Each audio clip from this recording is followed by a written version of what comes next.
Evening all, evening Jay. You get me there? Evening, Davey. All good, mate. Yeah, sound. Just thought we'd start with down, down, down, because I think that's where we're fucking going away. It's fucking playing out at the moment.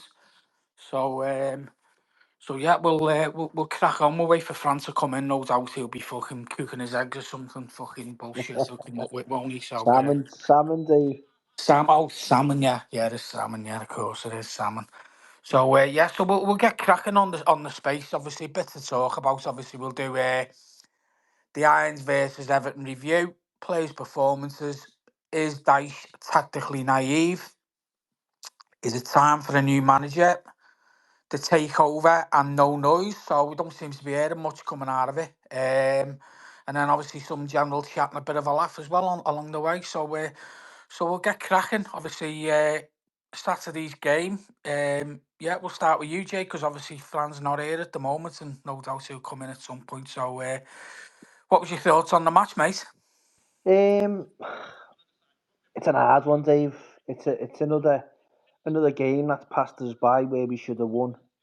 Um, with a better manager, he probably would have won the game. Tactics don't look the best. Um, the game was there to be won. Like the Southampton game, we should have got the 3 points.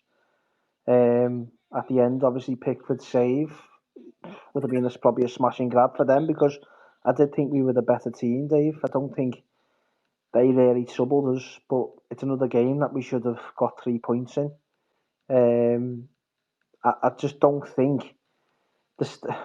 I think we mentioned it last week about having a manager who has a bit more of an idea to go and win a match. I just don't think he's the man. It sounds horrible because we didn't get beat, but the football is just dire. Um, he waits too long, I think, to make the changes again. He could have brought the Corey off a bit earlier. Maybe went two up top. But then I look at it this way: if he goes two up top and we get beat, the people questioning and saying, "Why did he go two up top?" But I think some of the fans now are just sick of it. I think the fans just want to see us go for the game and try and get the 3 points because that was another game like the Southampton game where we should have got all 3 points and we came away with a point where Southampton came with nothing, but we came away with a point with this one, but we should have had three. Yeah, I mean, the thing is, we're talking about all these games that we should have got points from, and listen, there's no easy games, and for whatever way we think we are the team to win these games, we're fucking clearly not. We're way off. We're way off the mark. And yet again on Saturday, we should have put that game to bed because they were there for the taking. You know what I mean? Their fans were getting really frustrated, and like you say, if it hadn't been for that outstanding save by Pickford at the end, then we'd have been fucking saying bye bye to a point, let alone fucking 3 points. Um, so for me, he is. I put it up there, and obviously we'll talk about it anyway. It was just another shocking performance, wasn't it? Players were off the mark again. We keep talking about Tarkovsky not being fucking funny. When's he gonna fucking finally see what's going on there with him? Because I don't think he was at it. I mean, Bramley wasn't really at it at all, and you could probably say that's probably because of just lack of a little bit of match fitness, possibly because he seemed to be off the pace as well. It's just again you're feeling for the more creative players like in Jai and people like that. We don't seem to see a pass. He's working hard to try and create stuff.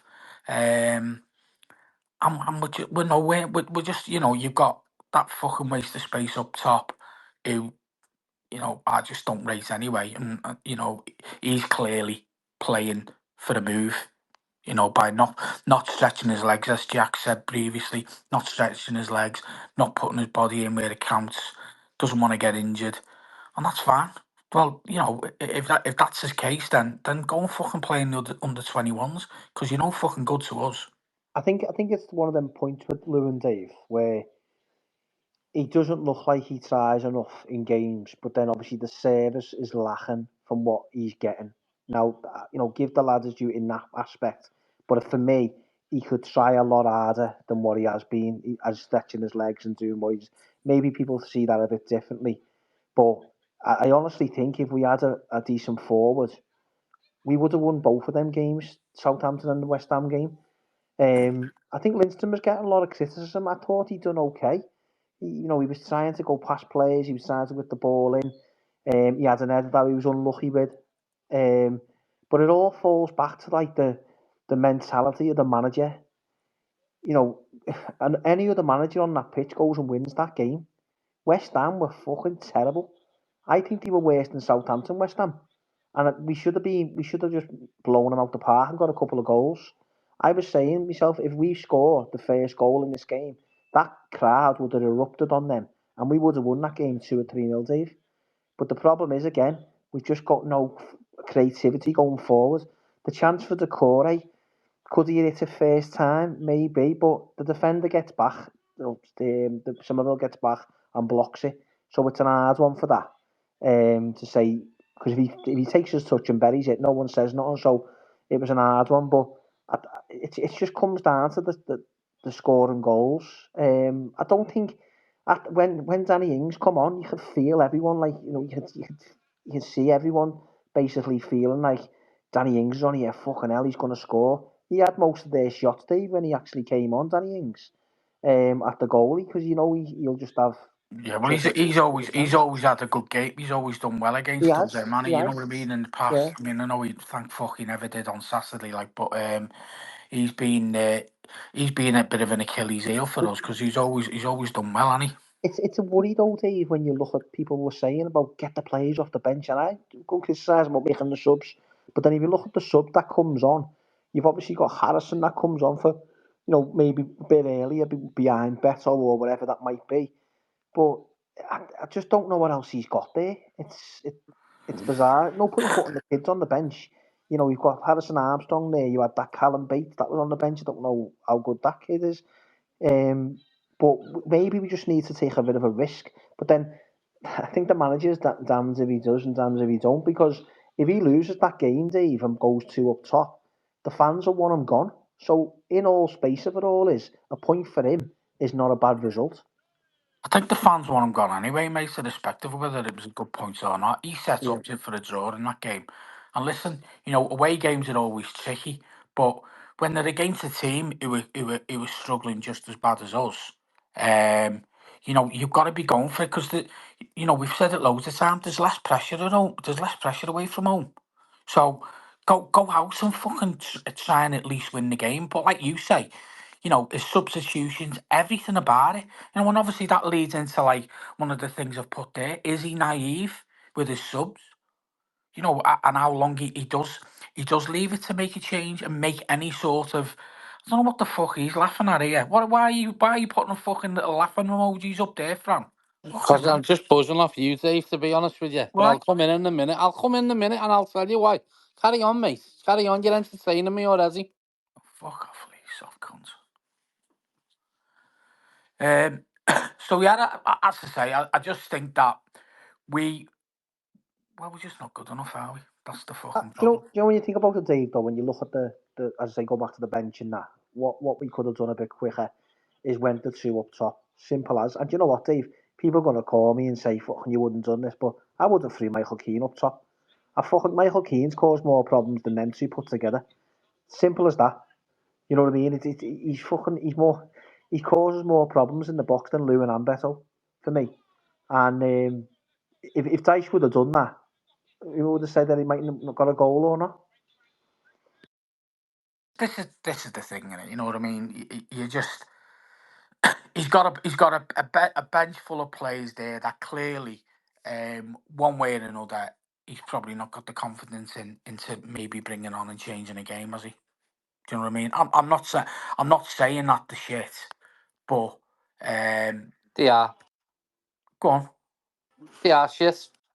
Well, they are shit, yeah. But what I'm saying is, it's clearly. I don't know what the answer is. If I'm honest with you, I'm completely fucking dumbfounded as to where we're going to get a win now. Because we got the Brentford game, which again, that's a game that we should at least be winning. And if we don't win it, then going into December, it's just not looking fucking good for us, is it? So go on, Frank. Give us what your views were then. Right there, I'm just cooking my eggs. They're just turning them now. Right there, only be a minute. Money messing to even start plugging my phone in before you have a fucking airy canary. Right, my view on Saturday is this. Short and sweet. Sean Dyche is a shithouse. And I'll tell you why. He took Calvert-Lewin off for Beto. You should all go, oh, yeah, okay, yeah, he's done that. Why not leave Calvert-Lewin on and bring Beto on and take Decore off, who played in the number 10 role? Why not take him off and go two up top, right? Because I'll tell you why. He won't do that because it gives him a problem if that works. So if he brings Beto on and goes up 4-4-2 and we go on and win that game against West Ham away, gives him a problem for his team selection against Brentford.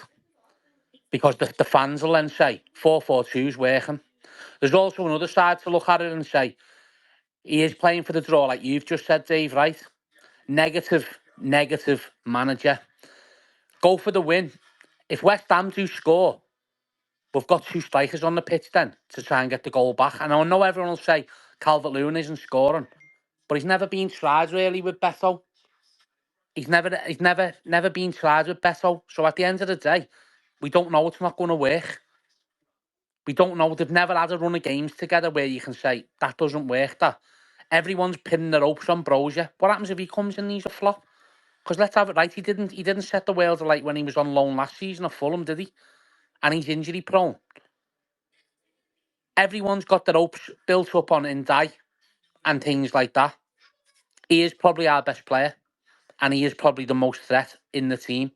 But teams are doing a job on him, and that's it. And as for West Ham being shit, they hit the post. And which keeper made the most saves on Saturday, lads? Let's have it right. Their keeper had fuck all to do compared to Pickford. Pickford made some fucking outstanding saves. And this is another reason why you all go, like, and you have said it, Pickford, get rid of him. He's fucking erratic. Hold on a minute, Fran. You clearly never listened at the fucking start and Well, what I I wasn't actually in to said about start, so, but Pickford. like, I never No, come no. over you, did I? So hold on a minute.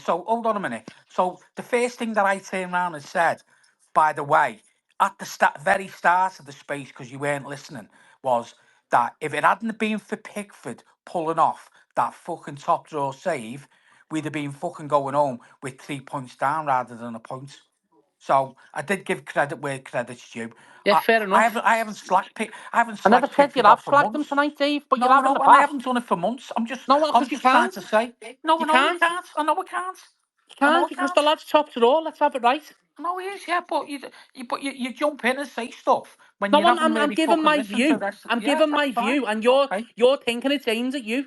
You're No, thinking I'm straight not. away it's aimed at you. I'm not because we've You already are because you're fucking going on. covered I'm it. just saying about Pickford, right? I'm just saying, he made some top draw saves, but in the past, our fans, including yourself, including Jack and Jamie, he's erratic. He kicks the ball too hard and it goes out and things like that. Nothing about like when we played Chelsea at home the other year and never got beaten. He made some out fucking standing saves. The 0-0 draw at Goodison against Liverpool, the two goalkeepers were fucking man of the match. Their end, Alisson, our end, Pickford. Both of them were man of the match that day. They were fucking two whale beaters in goal. None of that. Listen, he's there to save. He's there to save shots, as Jack always says and refers to. He's there, that's what he's paid for. Sounds, yeah, he's paid to do that. But listen, he's fucking top drawer, and that's that. And listen, I'm telling you now, Jared Brantwaite wants out of Everton. I don't care what anyone says, right? And if you think, or anyone on this app thinks, that the way he played on Saturday, he's worth 70 million quid. He's not worth 7 million quid the way he played on Saturday because he was fucking cack. Let's have that right. He was shit, and he'll get away with it with our fans because of who he is and what he is. But no one knows whether last season was a fluke, whether it was just a good run of games that he's had or anything. No one knows whether it's that. Right, but everyone's going, Jared Brantwaite this, Jared Brantwaite that. Listen, he's good, yeah. In my eyes, he's good. But he wasn't on Saturday. But he'll get a birthday off the fans, and no one will mention it. I will. No one will mention it because I'll tell you why. Well, a few will mention it, obviously not just me. A few will mention it because he's just come back from injury and they say, "Oh, it's his first game back. It's his first game back." I'll tell you one thing that was harsh on Saturday was Michael Keane getting dropped, and people will go, "Fuck off." I'm telling you now, he's been a better player than Tarkowski this season. He's been better than Tarkowski this season. I'm not asked what anyone says.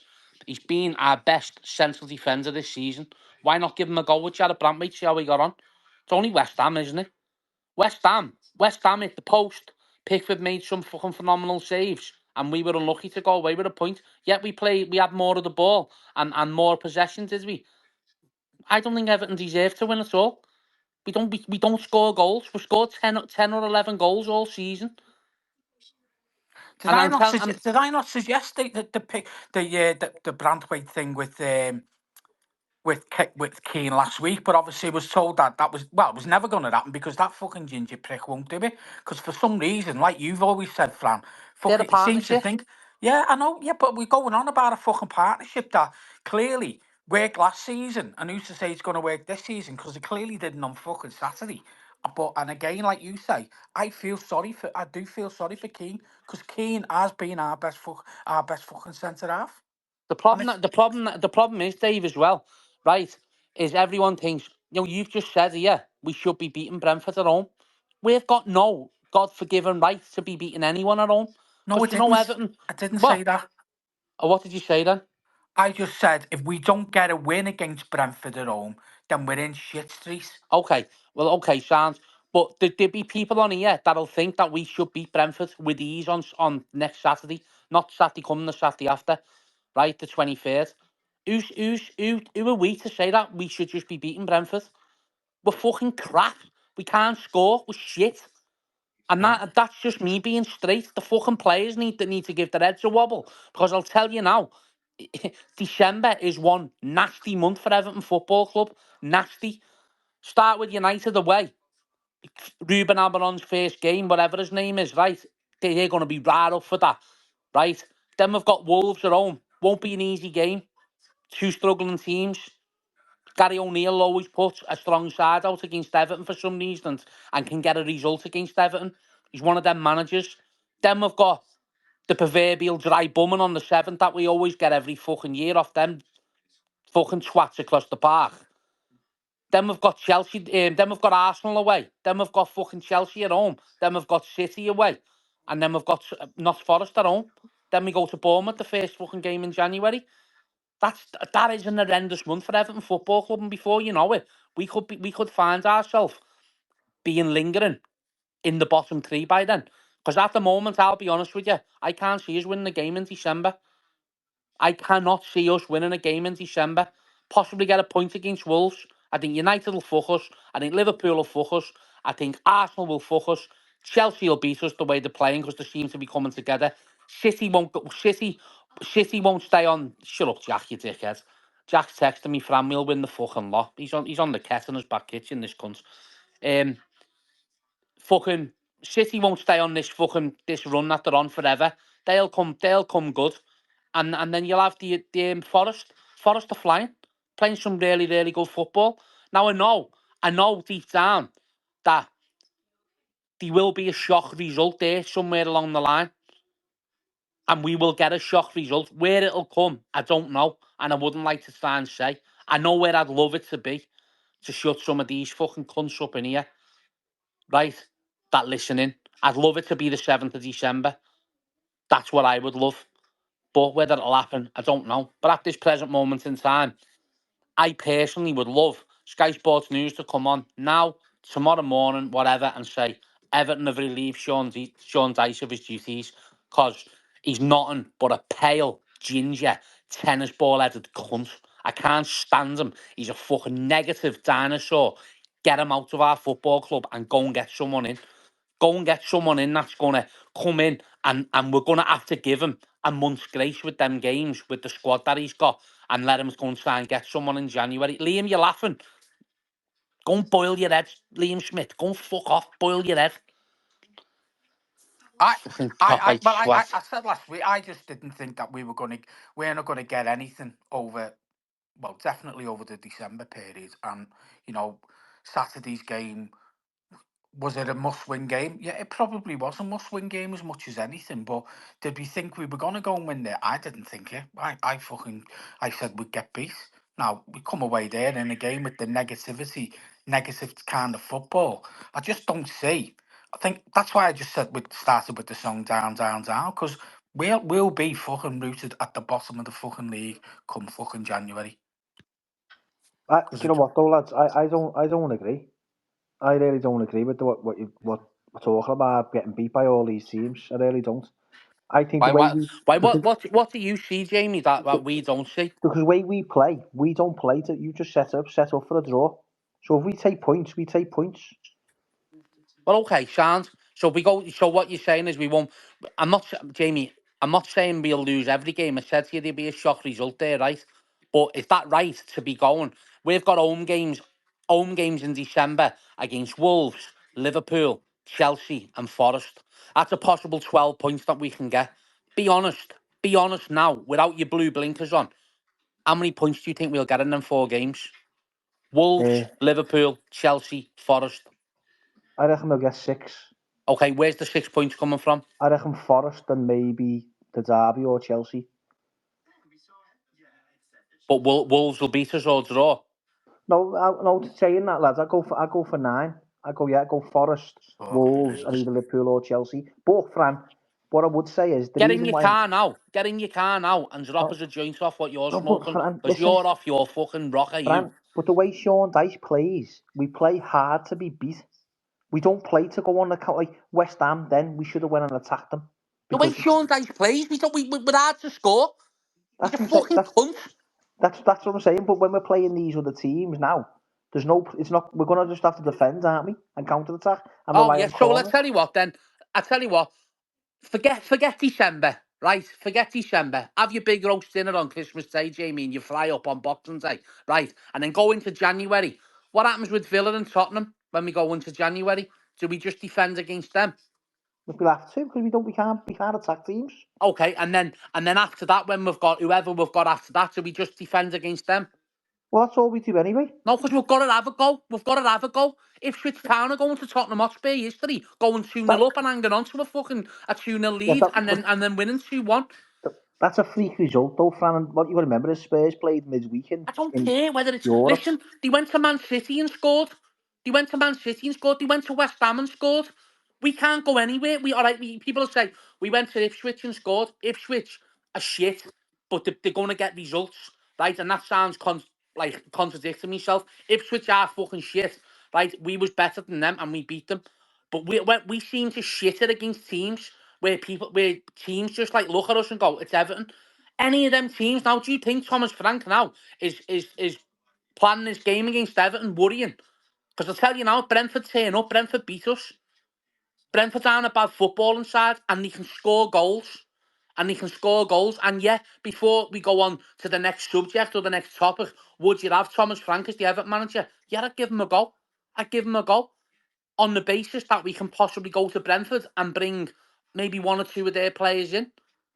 Because I'll tell you now, you look at other teams and who we say is shit. How many of our players get in their team? Evertonians say Man United are fucking shit. Man United are going through a bad time. How many of our players get in their team, really? How many? Jordan Pickford over a nana. Brantwaite over the centre half. Who else gets in their team? Does McNeil get in? Does Ndai get in before Garnacho? Does he? I don't think he does. I don't think he does. And I'm just being honest and real. I don't think he does. How many Everton players get in the Liverpool team? How many Everton players get in the Chelsea team? This is the thing where we want to be at. But let's take it down a level and look at Brighton. How many Everton players get in the Brighton team? Really? Come on, Dave, Jack, I'm Yeah, talking to you. How fucking many? zero. No. I'd say none, but obviously, There you go then. So this is the level of football that we're at. This is the thing where we're at with the football club. Let's have it right. Jamie, you go with the lads on your coach. We go with the lads on our coach or whatever. Whoever you go with. The likes of Billy and that go with all them on their coach. They only go really because they love the football club. But they know probably deep down, we get swatted here, but it's a good day on the ale with the lads and we have a laugh and things like that. Jack goes with his mates, yeah, without going, without looking at it from a proper point of view. Do you really think Everton are going to go to Arsenal on the 14th December and get beat? No. Will you still be there? Yeah. Why? Because you want to go and watch them and have that hope that we'll win. But you'll have a laugh on the coach coming home, win, lose or draw. You'll have a laugh with the match lads because there's some characters that go the match. That's it. That's it. Apart from that, Everton depressed the fucking life out of you. And that fucking tennis ball headed cunt, he needs legging. He needs absolutely legging from the football club. Sick to death of him. Sam Allardyce was better than him. He done a good job last season. And people say, I speak to a lad all the time and he goes, Fran, his job's just to keep us up and he will. Really? On what I'm seeing at the moment, will he keep us up? I don't think he will. I don't think he will. Because them teams at the bottom can get results. Pep Guardiola said Southampton were the best team that's played at the Etihad this season. And they played Arsenal. They beat them. City beat them, but they played well. We can't say nothing because we went to fucking St Mary's and Southampton beat us. But of course, football's all about opinions, lads. And my opinion isn't always right. That's just how I feel about Everton Football Club at the moment. I think they're rotten to the core and people aren't doing the jobs.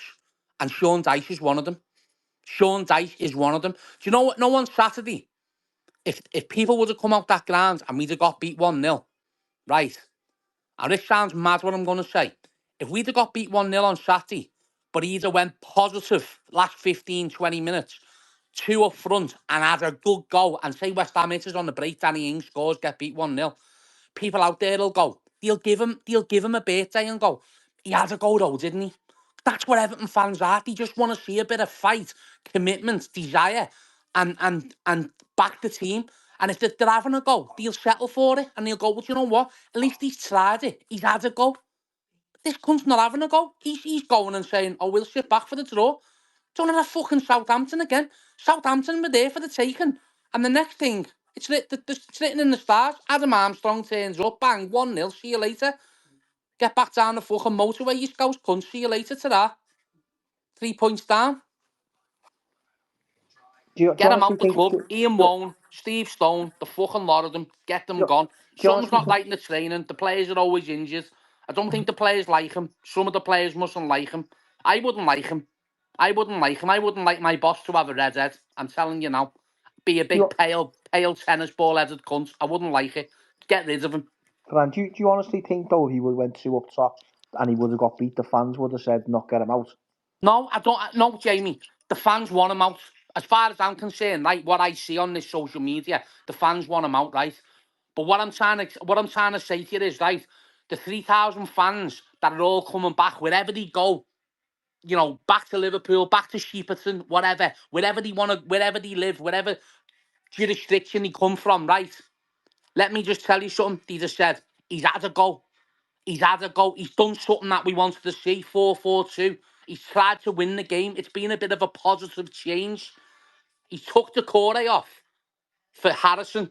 He took Calvert-Lewin off for Beto. Why not take Calvert-Lewin, leave Calvert-Lewin off and take the Corey off and go, right, lads, 4-4-2. You've got your two fellas up front. Calvert-Lewin, try and knock it on for Beto. And people are saying Beto should start, right? Beto's an impact player. He comes off. He doesn't even know what he's doing himself. Let's have it right. He's like Paolo One Shop. He runs here, there, and everywhere. He hasn't got a clue what he's doing. And for him to start on the same level of fitness as other players where they haven't kicked the ball on the first minute, he gets swallowed up in the games. But when he's coming up in games against defenders who have been playing for 75 minutes and the legs are turning to jelly and they're starting to get fucking tired and things like that, fatigued, and then he comes on, you've seen it at Southampton, he caused the defender an headache, which I still say was a red card, by the way. Right, we never got it. But that game's gone. But he was an headache, he come on and he can run with the ball. He's got a bit of pace about him. So was Calvert-Lewin. I think Calvert-Lewin's faster than Beto. But why not go with the two of them? That's all I'm saying. So, Fran, just going back then for that then, if he starts at Brentford at home when we play, not next week, the week after, and he goes 2 up top from the start, Beto and Lewin, and we get beat, do the fans want him out, and do they get booed off? I think the fans want him out no matter what, Jay. But even if he does that, and but he's got it, yeah. But you'll see, the fans seen 2 up front, right? Because let's have it right. McNeil playing in number 10. He's done nothing. He's done a fancy turn against fucking Ipswich. But apart from that, he's not doing nothing, is he? Apart from running over, taking corners, rubbing his chopper in front of all the birds. That's all he's doing. He's not lighting games up, is he? Let's have it right. The only one that's lighting the game up for us when he's not getting a job done on him is Iliman Ndiaye. That's it. Who else on that fucking pitch is lighting the game up? Mangala will have a good 20 minutes now and again. Adrissa Gale put a few tackles in now and again. Taki will think he's an hero, go right through someone. But yeah, the minute Michael Keane does something, that's it. Michael Keane. Just easy to blame people, isn't it? Ashley Young's playing. Fucking hell. But out Ashley Young and Michael Keane, mate, Everton would be further down. And I'm being honest with you, and I know people probably won't agree with me, but they have been our 2 better players this year. They just have. They've come in and done a job when we've needed them to do one. That's it. I was speaking to one of the taxi drivers in Kirby on last week, and I said, "What is it with you lads? You always tweet about fucking Michael Keane. He's fucking shit, though, Fran. He's fucking shit." I said, "I know, but he's fucking doing a job. He's better than Tarkowski," and he even agrees with me. He said it's boring going to match. It's shit. It's fucking crap. Everyone's getting pissed off going. You speak to people and you go, "Do you know what? I don't even know why I go no more." But I've just answered you why people go, because they've got a group of mates, that's the family, the match family, and they go and have a laugh. That's it. Apart from that, I don't know why anyone would want to go and watch Everton. I don't know why anyone jumped on the 2020 COVID blue thing where they all wants to be Evertonians. Why would you want to be an Evertonian if you haven't been one from birth? Because it's a fucking joke of a football club, really.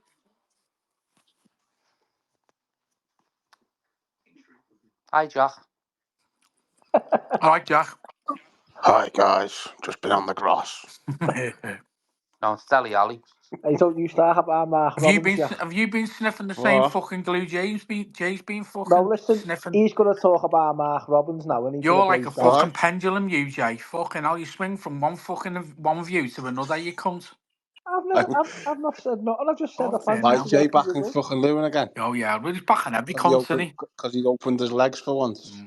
Yeah. Fuck, yeah, no. I criticised him, Jack, at the start before you came on. Yeah. But what do you think of Mark Robbins to replace Dyche, Jack? Said it before, haven't I? Him and Michael Schumacher, after they both said about the 2 of them, they both been bulleted. And Mullins stopped scoring as well. Fucking hell. Mullins a cunt. Mark Robbins is a cunt. Schumacher's not good enough yet. And carry on, Jack. Will still. Go on, what else? You get a cold pie still in the Upper Gladys Street, or they won't them No, not? they're alright now. The cold, Oh, they must be pies, listening. Your Barry must have had the words off the fans for him. Yeah, one the other week, me fucking mouth had a blister in it at half time. You don't look like a lad that eats pies, Jack. No. Thought to test the heat out, you know what I mean? Stick your finger in the middle of it. Yeah. The only thing you're sticking your finger in the middle of, isn't it?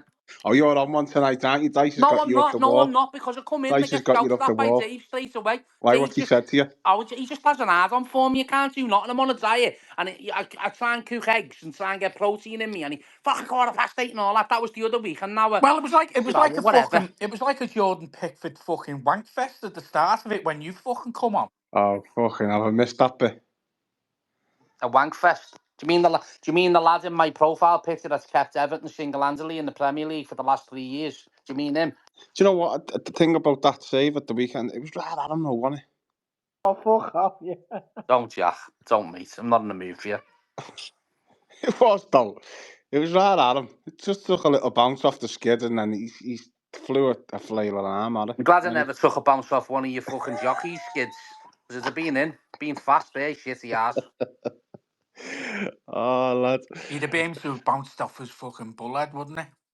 I find it mad, but seriously, right, it's mad that we like, I'm not saying we big Pickford up and that, but he has been shite at times, but then he comes up with good saves like that. So yeah, for me though, he is doing his job. He's there to save fucking shots. He practices all week to save shots, and that's one that's been fizzed in by fucking Begovic through the week, and he's gone like that and gone, remember that one we done on a Tuesday, Wednesday there? That's just happened now, Danny Ings.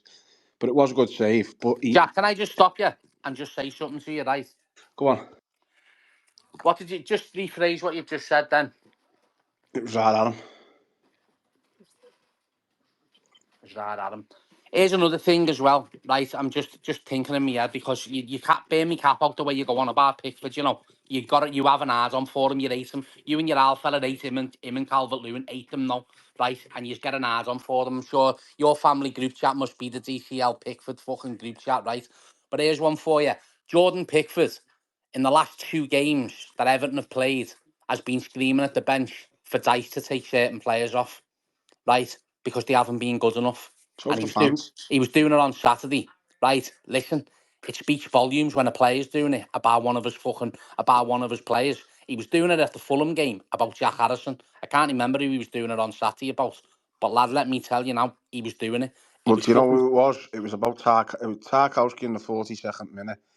He gets the ball on his right foot and he tries to play this pass over to Mikalenko and just feeds Antonio in. And then Pickford pulls off a save. I think it goes out for the corner and he pulls off a save. Yeah, he makes like a sliding tackle save and it goes out for the corner. And then obviously the whistle goes at half time. And you look at Bramley going over to Pickford, and Pickford's basically pointing over towards the bench as Tarkowski, the shithouse, the hard case, is running off down the pitch like he needs a shit or something. And Pickford's basically pointing at him going, that's fucking his fault, that, bringing that pressure on there. And it was. Because for that last couple of minutes there, we just invited the pressure on. He just invites pressure on, invites people on. He's not good enough. He turns like the QE2. He's just, people will say, yeah, he's played X amount of games over the last couple of years. Okay, sounds, so he might be tired then. So logically then, he might be tired. He might need to be pulled out the squad. I'm not saying pulled out the squad. Put him on the bench, give him a bit of a break, and just go from there and try something different. But it wouldn't surprise me if we stuck with Dyche right till the end of the season, if you'd see one of the two go in January. See you. See one of you two go. The keeper or the defender in Brentford. Because I don't think they're having him. I don't think they're having him. I don't think they're having the manager. I don't think they're having the manager at all. And if them two speak, the club need to listen for me. They do. Because they're your two assets that can just say at any point, I've had enough. Once they say I've had enough, then it's the club then are fucking thinking to themselves, well, if they've had enough and we don't get the money that we want for them, and all of a sudden the price drops down, because that's what can happen with these players. Fucking madness, isn't it, Jack? Hey, players saying they've had enough and they're under contract at a football club. I've had enough here. I'll just down tools, but I'll still get paid 125 grand a week. Yeah, and that's it. Madness, mate. Absolute madness. Disgrace. That's where we're fucking round the bend as fans, because we end up just sitting talking about it like this now, going and watching all over the country, whatever it may be, and then all of a sudden, them just turning up and going, yeah, I don't fancy it today. Like, again, I don't understand why he started the Corey and fucking Calvert-Lewin at the weekend, but again, he's going to fall on his own sword. That, to me, is Dyche proving that he's the man in charge to the fans. As much as we talk on these and it gets played and played and played and played, because you're not telling me, last week, I think at 9,000 views. Now, I'm not having that people on this thing listen to it 3 or 4 times over the 3-hour period. So that's 12,000 people who've seen it. I'm not having that. The club or people within the club aren't listening, and they're not, and then it's not getting back to the manager that the fans aren't happy.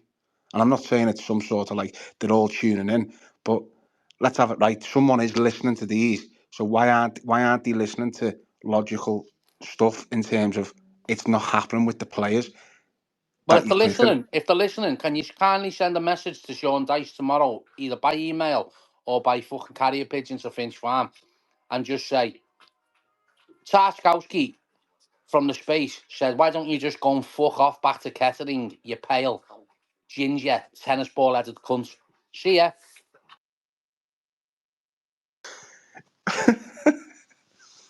Fucking got me off guard there. You know, the thing is, though, Jack, you know, coming on to this about the decision making within the club, and obviously, I know you've said it before, and I know we've discussed it over the last few weeks about who does make the decision to get to hire and fire and stuff like that. you know what I'd say now? For whatever reason, this freaking group have got to be having some sort of say in the background, haven't they? Yeah, but you can't do, Dave, can you? Well, why not? Because they don't own the If club. they know what's going through, there's got to be a few little rumblings going on within the club. They've got to be sort of having a view, even irrespective of whether they've not officially taken it over yet or not, or they're quite confident in knowing that the deal's going through. They can't surely be sitting there and allowing this to happen without having some sort of a comment back into the club. Don't know. You wouldn't know. You wouldn't know, would you? But what are they meant to say? Because they don't know much about Everton, do they? They don't know much about us at the minute. So what are they going to say?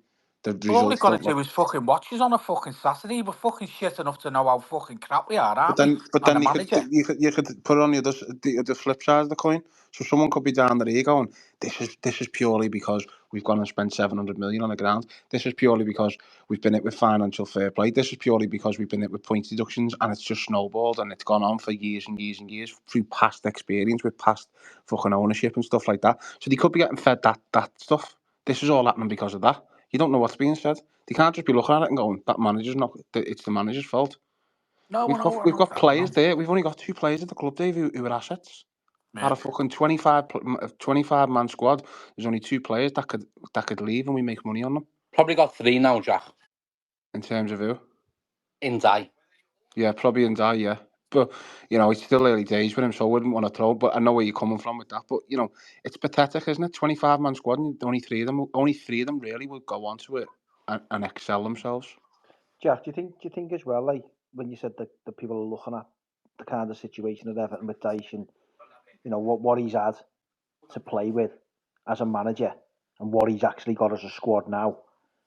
Do you think that they're feeling for him a little bit, saying like he's come through fucking tough times as an Everton manager where some of them would have just threw the towel in? Yeah, I've said it last week and previous months. It takes broad shoulders to take this job on. You can't just go and get.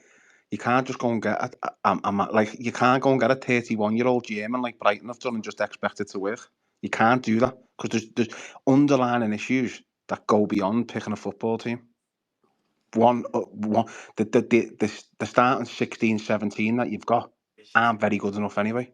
So you've got that pressure straight away. So you're trying to pick, you're trying to create something with poor fucking players that you've got, and they are shit. Regardless if anyone wants to say, "Oh, I love that player," they're all shit. They're shit. They really are poor players. They're poor footballers, and we're getting served up this week in week out, and it all snowballs from a lasting effect from poor recruitment.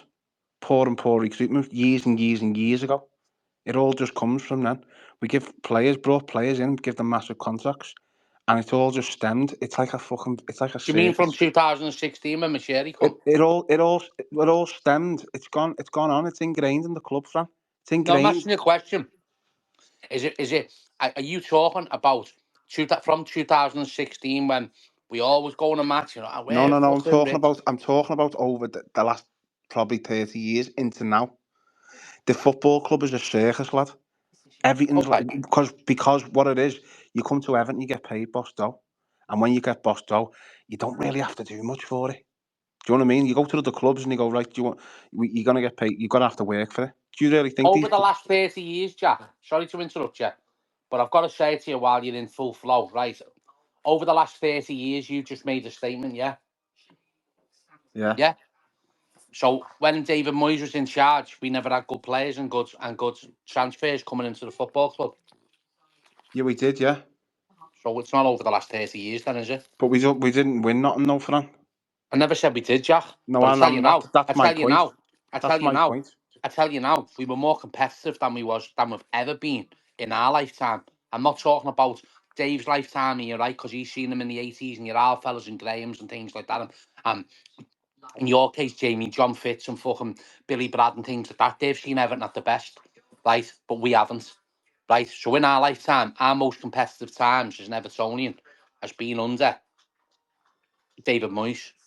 So we're happy. So No, Jack, I'm not saying we're happy, but you've just made a statement that said it comes from missed shit transfers and things like that. Mediocrity comes from France. Under David Moyes, mate, we never had mediocrity transfers. We had good transfers, Okay. and players that could come in and was Do a good, job.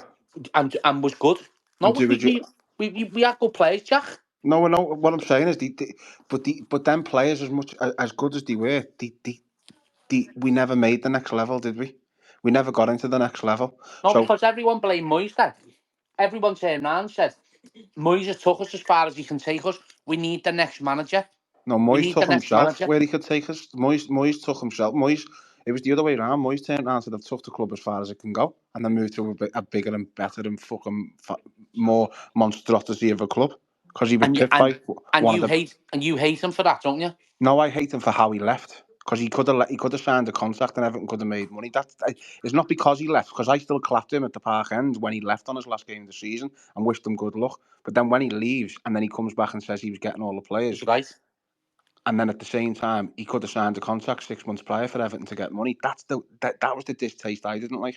Not the And fact that he went. me mate's just messaged me. He's listening, Anthony. Right? He's just turned around and said the difference between now and then, and I think you'll agree with him, Jack, is under David Moyes, we had players that wanted to wear the shirt, that Yeah, had run Leon through a Osman. brick wall for him. What?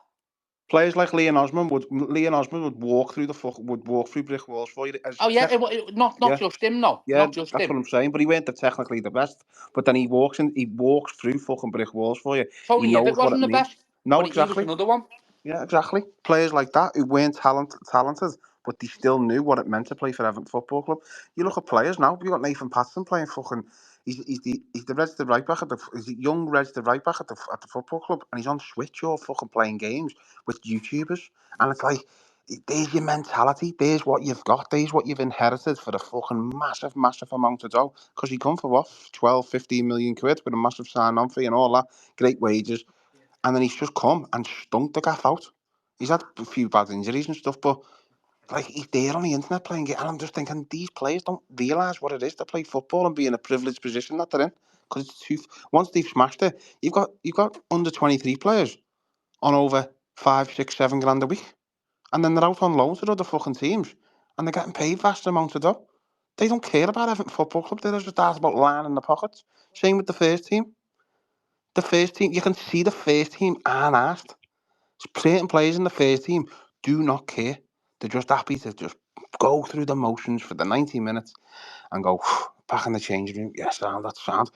Yeah, that's done. So I'll go on to next week. And they're just passing through the contract. There's no one there willing to fucking come off the pitch. And you look at them and go, you know what? He's ran his fucking bollocks off there. He's earned his fucking dough this You would weekend. probably say the only player that's Seamus still at Coleman. Seamus Coleman. Yeah, I was just about to say. Yeah, but he's again, you can't say that about him because he's never there and he's injured, Well, unfortunately. I would say you're half right, but you're half wrong because there is players on there that I'd say does work hard, and one is the goalkeeper. No matter what way you look at it, he does because he saves us in games, and he I know he's not running around like a big blue ass fly, but when he's called upon, he acts upon, doesn't he? Let's have it right. He does. Yeah, He does yeah. excel. But the point I'm getting to is that like the as much they haven't got. There's no fight within the team. So you look at it now. So you look at the position that we're in, and you look at the games that we've got. You mentioned about your December fixtures there. Who are you looking at in that squad to go? You know what? He may get us something out of this game here. He could turn the screw here. There's not one player that you look at. Probably No, in but you're right. You're right. and that's I've where just we're went at, through and it, it's Jack. scary. That's the I've just scary thing. I've just went through it there and said, name the big teams, right? So the fixtures in December is United, Wolves, Liverpool, Arsenal, Chelsea, City, and Forest. Now go and have a look at their starting lineups and their subs, and tell me who you're going to take out the Everton team to put in their teams. I'm telling you now, there's not many that you'll do, if any, at certain teams. Liverpool, you're probably taking no one out. Well, I always look at it, lad. I look at the other 19 clubs, and I go, right. If you even go to the 19 clubs, right, and you actually sit there and go, right, where would Everton starting 11 from the past weekend, or the 16 selections, if you like 17 selections, where would them players fall in the whole squads? Would they get into Ipswich's? Would they get into Wolves? Would they get into... And you work your way through, and I'm guaranteeing you now, you look at some of the players in certain positions, you go, right, what right back have we got? Right, we've got Ashley Young at right back. Who's the right back for Wolves here? Who's the right back for Ipswich? Who's the right back for Notts Forest? Who's the right back for Brighton? And go through and go, with Ashley Young in that team? No. Possibly not. And then you go through, and you know what? You're littered with utter fucking shit. You're littered with shit. The team's littered with players that have come from relegated teams, Jack. And we've got a manager that's been up and down more times than a fucking prostitute knickers on Shield Road, right? Let's have that right. He only knows relegation. He's had one lucky season with Burnley where he took them into the top half. So that's the point I'm getting to there, Fran. So if you go back to when I said Ashley Young and all the players and work it out, if you get half an hour or an hour tomorrow and just go through yourself, and then what you do then is you go, right, I've only accumulated that X amount of players would move on and get in their squad, and I'm left for all this now. Okay, so we'll look at where the table is now, and we're sitting on 10 points on fucking, I don't know, what are we, 15 for 16 for whatever it is. Do we deserve, then you ask yourself, do we deserve to be any higher? And your answer is no. Unfortunately, as much as you don't want to say them words, your answer is no. Because you can't go through all that and say, right, we've got no decent players. We're in an average position, probably below average in some people's eyes. But I think we are where we are because we deserve to be there. Not because we're unlucky, not because this injuries or this or that or anything. We're there because we deserve to be there because the players aren't good enough. And that's the reality of this situation for me. I can come on and be a fucking prick and say Paul Mullen and Robbins and stuff and have a laugh and stuff like that. But when you actually strip it back and talk like sense, we are in this position because that's where we deserve to be. It's not because we've been unfortunate in games. We're just not good enough. We haven't got that extra bit of creativity or quality to just win the game or get through a set of game. People will go, you shouldn't be getting beat by fucking Southampton and this, that and the other. But why shouldn't we? Why shouldn't we? Jack, Why shouldn't we be getting beat by them? Mentally, we shouldn't because of the fucking 80s mentality. But really speaking, they haven't got game-changing players to create something in the fucking the 90 minutes. And that's why you're in the position you're in now, unfortunately. Jack, just a quick one then. Obviously for you all. I know Fran was obviously banging on about getting Dyche out. What other manager can get a tune on these players then? That's the next question, isn't it? As much as listen, I don't like the man, right? And it's not. Wouldn't be. He wouldn't be my cup of tea if there was a list of managers kicking about. But right now, for the position that we're in, we are in a relegation battle. Whether you want to look at it or not, we are in a relegation battle. Now, Everton need to get another 9 points in the next 9 games to be on the same points tally as they would have been after them 9 games last season. So if Everton get 9 points in the next 9 games, then come the end of them 9 games, we're on the same points as we were as last season, right? So then you're at your threshold, then your average threshold. Now, if you're having it them 9 points, then you're underachieving. But if you've gone over them 9 points, you're overachieving from last year. Whether people like it or not, if people don't like the long ball or the fucking stupid accent that he's got on the go, or how he looks, or how he keeps rubbing his nose like he's had a fucking weekend on the fucking snot, that's where you're at. That is where you're at. Now, the only way that he's underachieving is if we get through the next 9 games and he hasn't got them. He hasn't got 10 points, so to speak, because he got 1 at the weekend. So we've got another 9 to go. That's the reality of it. Whether people think that some other manager's going to come in and you're going to be playing from the back and you're going to be doing this and doing that, the players aren't good enough. They're just not good enough, and that's where we're at. If we had ball playing midfielders, if we had attacking strikers or wingers, that we haven't got a winger that can go past a fucking fullback. We haven't got wingers that can take a fullback on and cross a ball in the fucking 6-yard box for our striker to throw his fucking neck on it. That's why Because the Calvert-Lewin's not scoring goals. No, but that he won't score goals, Frank, because he doesn't put his body on the line in terms of them situations. I know, but wait there a sec, right? You're saying that, and Dave's saying another thing. Dave's saying he's playing for a move away. Who the fuck would want to buy in the way he's playing? Who would Who's want going to to buy buy it? him? What I mean is that Taking he's it not. easy, not getting an injury. Yeah, I think so. Yeah. I know what I chance. So say you fucking supported Leicester, right? Would your eyes fucking light up if they come up in January? Leicester City No, signs that Calvert-Lewin. no. Jamie Vardy's better than him. Yeah, I mean, and that's Yeah, the thing. That's definitely. the thing. There's no con queuing up for him, is there? There was We've no got one to queuing up for him in the summer. we've got to look at with the team we're playing next. We're playing Brentford at home next, and anyone who thinks who's going that game on that day and thinks Everton should be beating Brentford, they're on the fucking glue. They are on. They're sniffing major glue, because that's not just a straightforward fucking situation that you think should be just like we should be just winning, because you've only got to look. They're conceding. Yeah, Brentford are conceding, but you look at the games over the last few weeks for Brentford, and you look at the striking options they've got.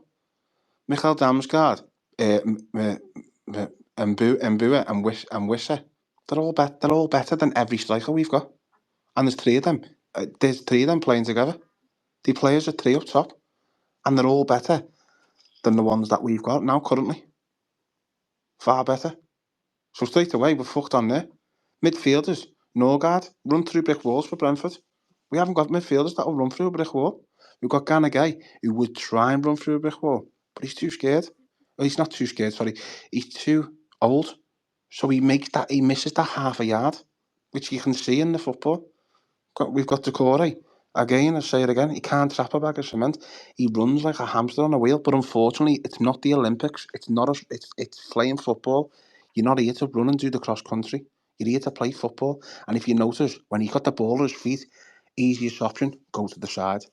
Go to the side, pass to the side, because he's too scared to pass forward, because he can't pass forward, because he's worried about losing the ball. We haven't got ball carrying Jack, midfielders. We haven't, and then you look at the defence. We've got a captain in defence in terms of Tarkowski, who's never going to lose his position because he's the captain behind unless Coleman's playing.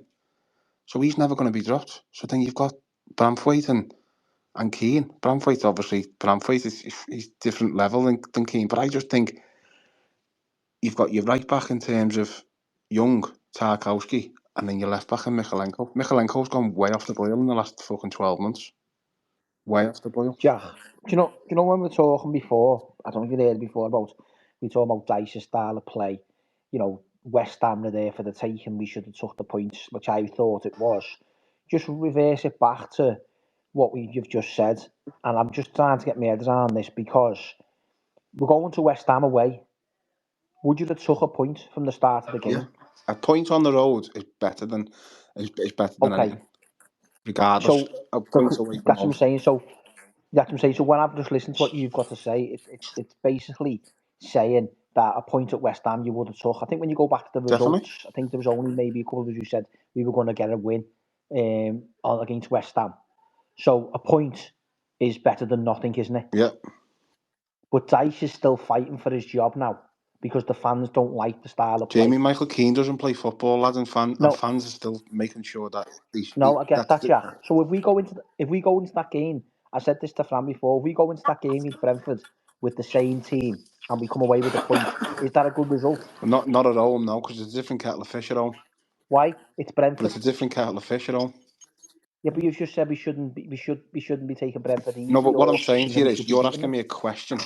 Is it a good thing? No, it's never a good thing just to get 1 point at home at a team like Brentford. But do I think coming away from it with a point would be okay? Of course it would, because you haven't been beat. But I don't think it's acceptable to get a point at home. If we were playing Brentford away and we come away with a point, it's different.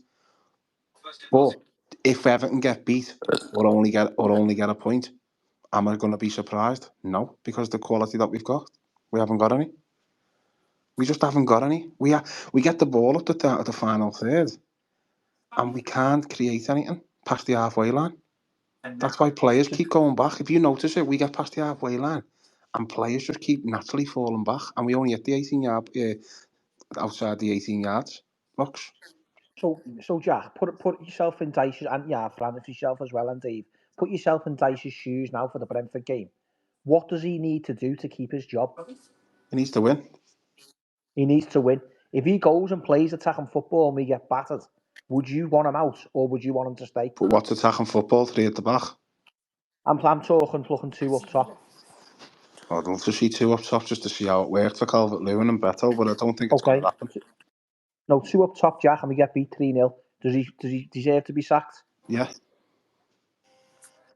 So that's why he's damned at doing both. No, isn't he's he? not. He's had his chance. So, like, if you get beat 3-0, Jay, and just because he's played 2 up top, doesn't cut the mustard to say that you're doing a good job. Does it?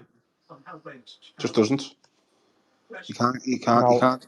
No, I know. But what I'm saying is, what I'm trying to say is, as a manager for managing Everton Football Club, he can't win either way. Sean Dyche now, unless he wins the game, he has got to win a game. If he doesn't if he loses against Brentford, he's under pressure again. Get him out. If he loses against the next one, he's out. If he wins the odd one, is he out again? He can never win. So he might as well just leave now, mightn't he? Yeah.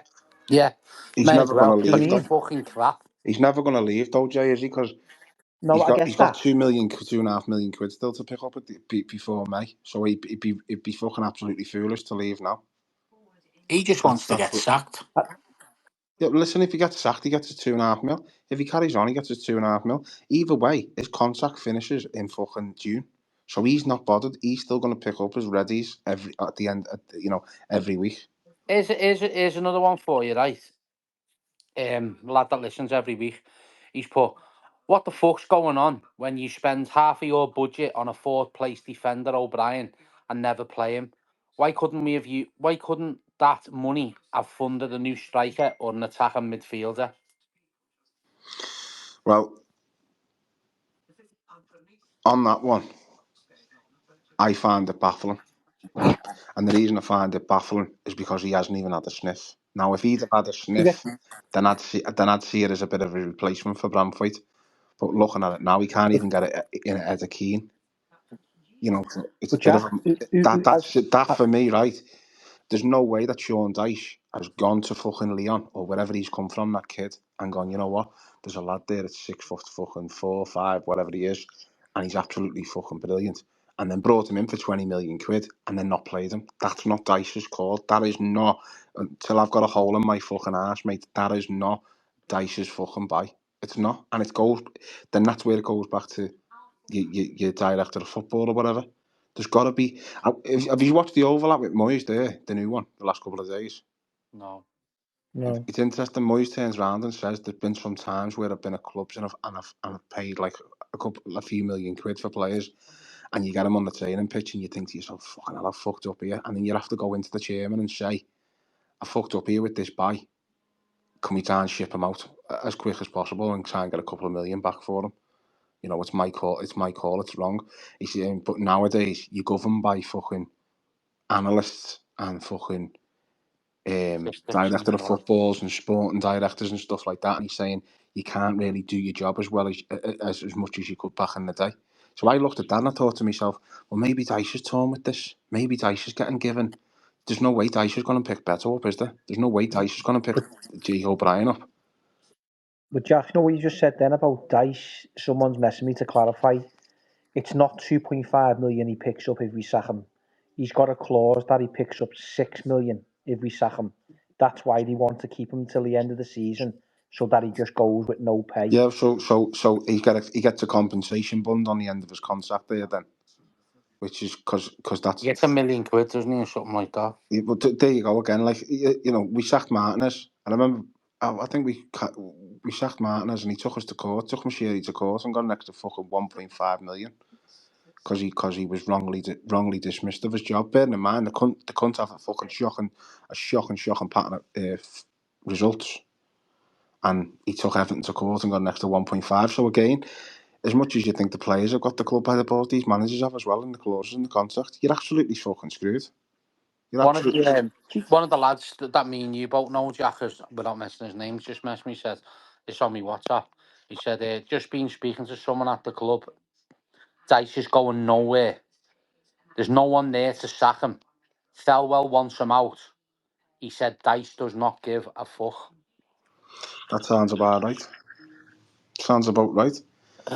That's a worry though, isn't it? If that's the case, that is a big worry. And that goes back to when I said to you about 20 minutes ago, Fran, about Everton being a circus and how much it's been a circus for it's been ingrained in the club for so long, how much it's been a circus. It hasn't just turned up to be a circus. It's got worse when Machery's come because everyone's gone, fuck it out, even more money, even more of a piss take. You don't Yeah, have to that do Dave. this. You don't Yeah, have to that. do that. It's gone on. Like, we've always had Dow as a football club. You know, back in the 60s and the 50s, Mersey Millionaires, whatever we were called. We were nicknamed the Mersey Millionaires. We've always had money, so there's always been good payers at Everton Football Club.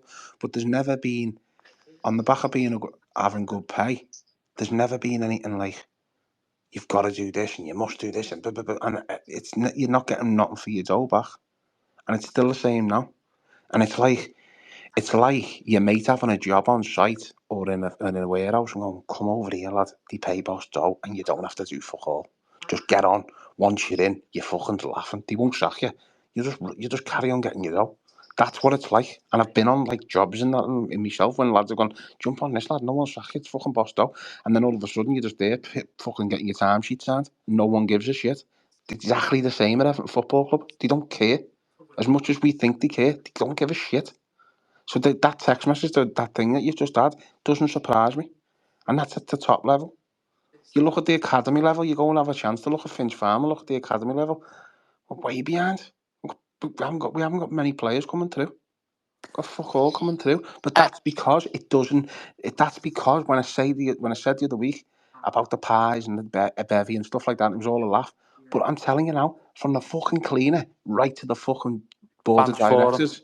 like to the fans forum. No, from the cleaner right to the fucking. Why won't you hear anything bad about that Because I'm fans talking forum? and Because your you're boyfriend works talking there. over me. You're talking over me. What I'm saying is, from the cleaner all the way to the board of directors, they don't care, lad. They genuinely don't care. I'm telling you now, they just want to get the dough, and they just want to just coast through the season, and you're not getting any return on your fucking earnings. That's why when the next person comes in, they don't just get rid of the manager, they get rid of fucking everyone for me, and they go, right, put all that stuff in the skip, starting afresh, refurb the fucking lot, refurb it, new ground, we've got a house, right, let's move some decent people into it. Let's get rid of the shit that we've had. You The know what, rest of Jack? it. I am going to come over you there, right? Because this is one thing I wanted to say to you as well tonight. These new owners, they look like, I want to say, they look very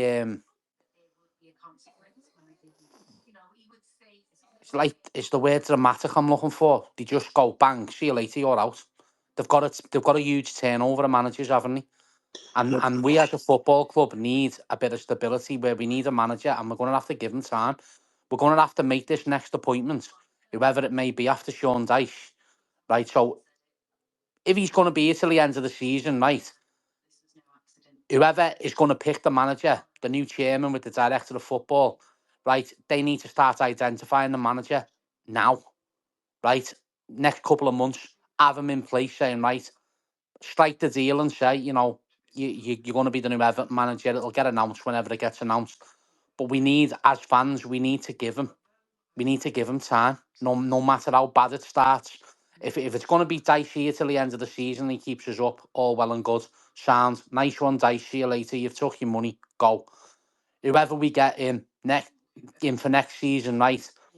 You've got to give him a few transfer windows to get rid of some of the dog shit that we've got here and put his own stamp on things. You've got to give him it, and it's not just going to work over the summer transfer window and then a January transfer window, because financial fair play does not allow you to do that. You're going to have to give them 3 or 4 transfer windows. And Sorry, go Frank, ahead. go on, carry on. Rome wasn't built in a day, right? And at the end of the day, we need to go back to the drawing board and say, well, this is what we need to do. Because I'll tell you now, a new manager coming in will look at that squad and say, I'm not having him. I'm not having him. I'm not having him. And they'll base the team and say, well, I want him. I want him. There's my targets. Go and get him. Go and get them. They'll come and play for me. Do you know what? This is what I mean about Everton. Everton But being. sorry, Jack, just let me Go finish. on, sorry. Brighton now, the way they are, they're on the back of the foundation of Graham Potter. Then De Zerbi come in. And then now this new fella's in, right? but it all comes from Graham Potter and his recruitment, right? Because he brought some great players in and shifted them for Megadoll and reinvested into the team, and it was like a happy merry-go-round. Years ago, Brighton fans would say, we'd love to be like Everton. 2008, 2009, we were competitive in Europe and things like that. We know we're not going to win the league. We know we're not going to be winning FA Cups every year. We haven't won fuck all for 30 years before people start writing in the comments and that. But they'd say, we'd love to be doing that, going on European trips and things like that. As Evertonians, that's not good enough for us because we share a city with one of the biggest clubs in the world, one of the most successful clubs in the world, and that's what makes it so hard. Brighton share the fucking city with no one, absolutely no one. So that's just them. They'd love to be where we are. Now we'd love to be where they are, where they are. That's how times have changed. Because at the end of the day, Brighton are a better run football club than Everton. But And it's that's on the back. It's on the back of Graham Potter and his recruitment team. Now, would I give Graham Potter the Everton job? Yes. At the end of the season, would I give Graham Potter the Everton job if Sean Dyche got sacked tomorrow? No. Why? Because that run of fixtures coming and that squad, I think he'd be gone by February because the fans would hate him. And I just think the pressure that he'd come under would be immense. And that goes for any manager coming in. That goes for any manager coming in. And people will say, well, you want rid of him, Fran. Yeah, I do want rid of him. Who do you want to bring in? I don't know. I've heard people on here today say Ruud van Nistelrooy. Ruud van Nistelrooy coming to Everton as the Everton manager. Come on, he's only gone to Manchester United and done what Duncan Ferguson done. Give them a few wins. Duncan Ferguson done the same when he come in as interim manager for Everton. So he's only done what they done. He was like a hero to them. Duncan Ferguson a hero because whatever. You know, I love Duncan, but I don't class him as like a fucking big hero or nothing like that. I just like the man. But he's only done what Tingo's done. We need to go and make the next appointment of an Everton manager a solid one that we're going to stick with and going to give him a bit of time. And all these podcasts like ourselves and groups and campaigns and all that, they all need to back off and just say, let's just leave it to the manager and the director of football to work together and go for it. there You know, needs to be a structure though, Fran. I understand what you're saying I'm not about saying they don't, Jack. I'm not saying they don't, but I've never known a football club. I've never known a football club in my life to be run how this one is, where the fans have more say than the manager and the director of football. Really, though. the As fans. soon as what? The fans are talking because they know that we haven't got the scouting system in place. We haven't got, like, you're going on about Brighton there, and it's a fair The point. club are petrified of the fans, Jack. Yeah, but the situation with Brighton have a scouting system all over Europe and in South America. The owner of the football club, Tony Bloom, he's known as the Lizard, the poker player. He's a top level fucking, he's top level fella in his own life, where he's come from and how he does it. He structures everything. Everything's got there's a meaning to why they sign players. So when you're saying about Graham Potter didn't bring the likes of fucking Casado and that in. That was all done through Tony Bloom's model that he set up. And that's why Brighton are in a position that they're in now, because of how he set it up and said, right, we want to put that in place, that in place, that in place. And he scattered people all over Europe, all over South America, all over in fucking Asia to say, right, find me these players and let's try and break the mold. Okay. Oh, okay. So Graham Potter's had no input in that. No, what Graham Potter's done, Graham Potter's been handed a load of decent players and then created a structure in terms of his identity of how he wants them players to play, because he's been given the players. That's what's been happening with him, and he's done well. And it goes back to what I said last week. He done well with Brighton because there was less pressure on him. He comes to Everton and gets given shit in terms of players. And then all of a sudden, he's meant to be, he's wanting to play from the back, but then he's got like Michael Keane playing from the back alongside Ashley Young. He's going to be like, that fucking hell, this isn't working, this.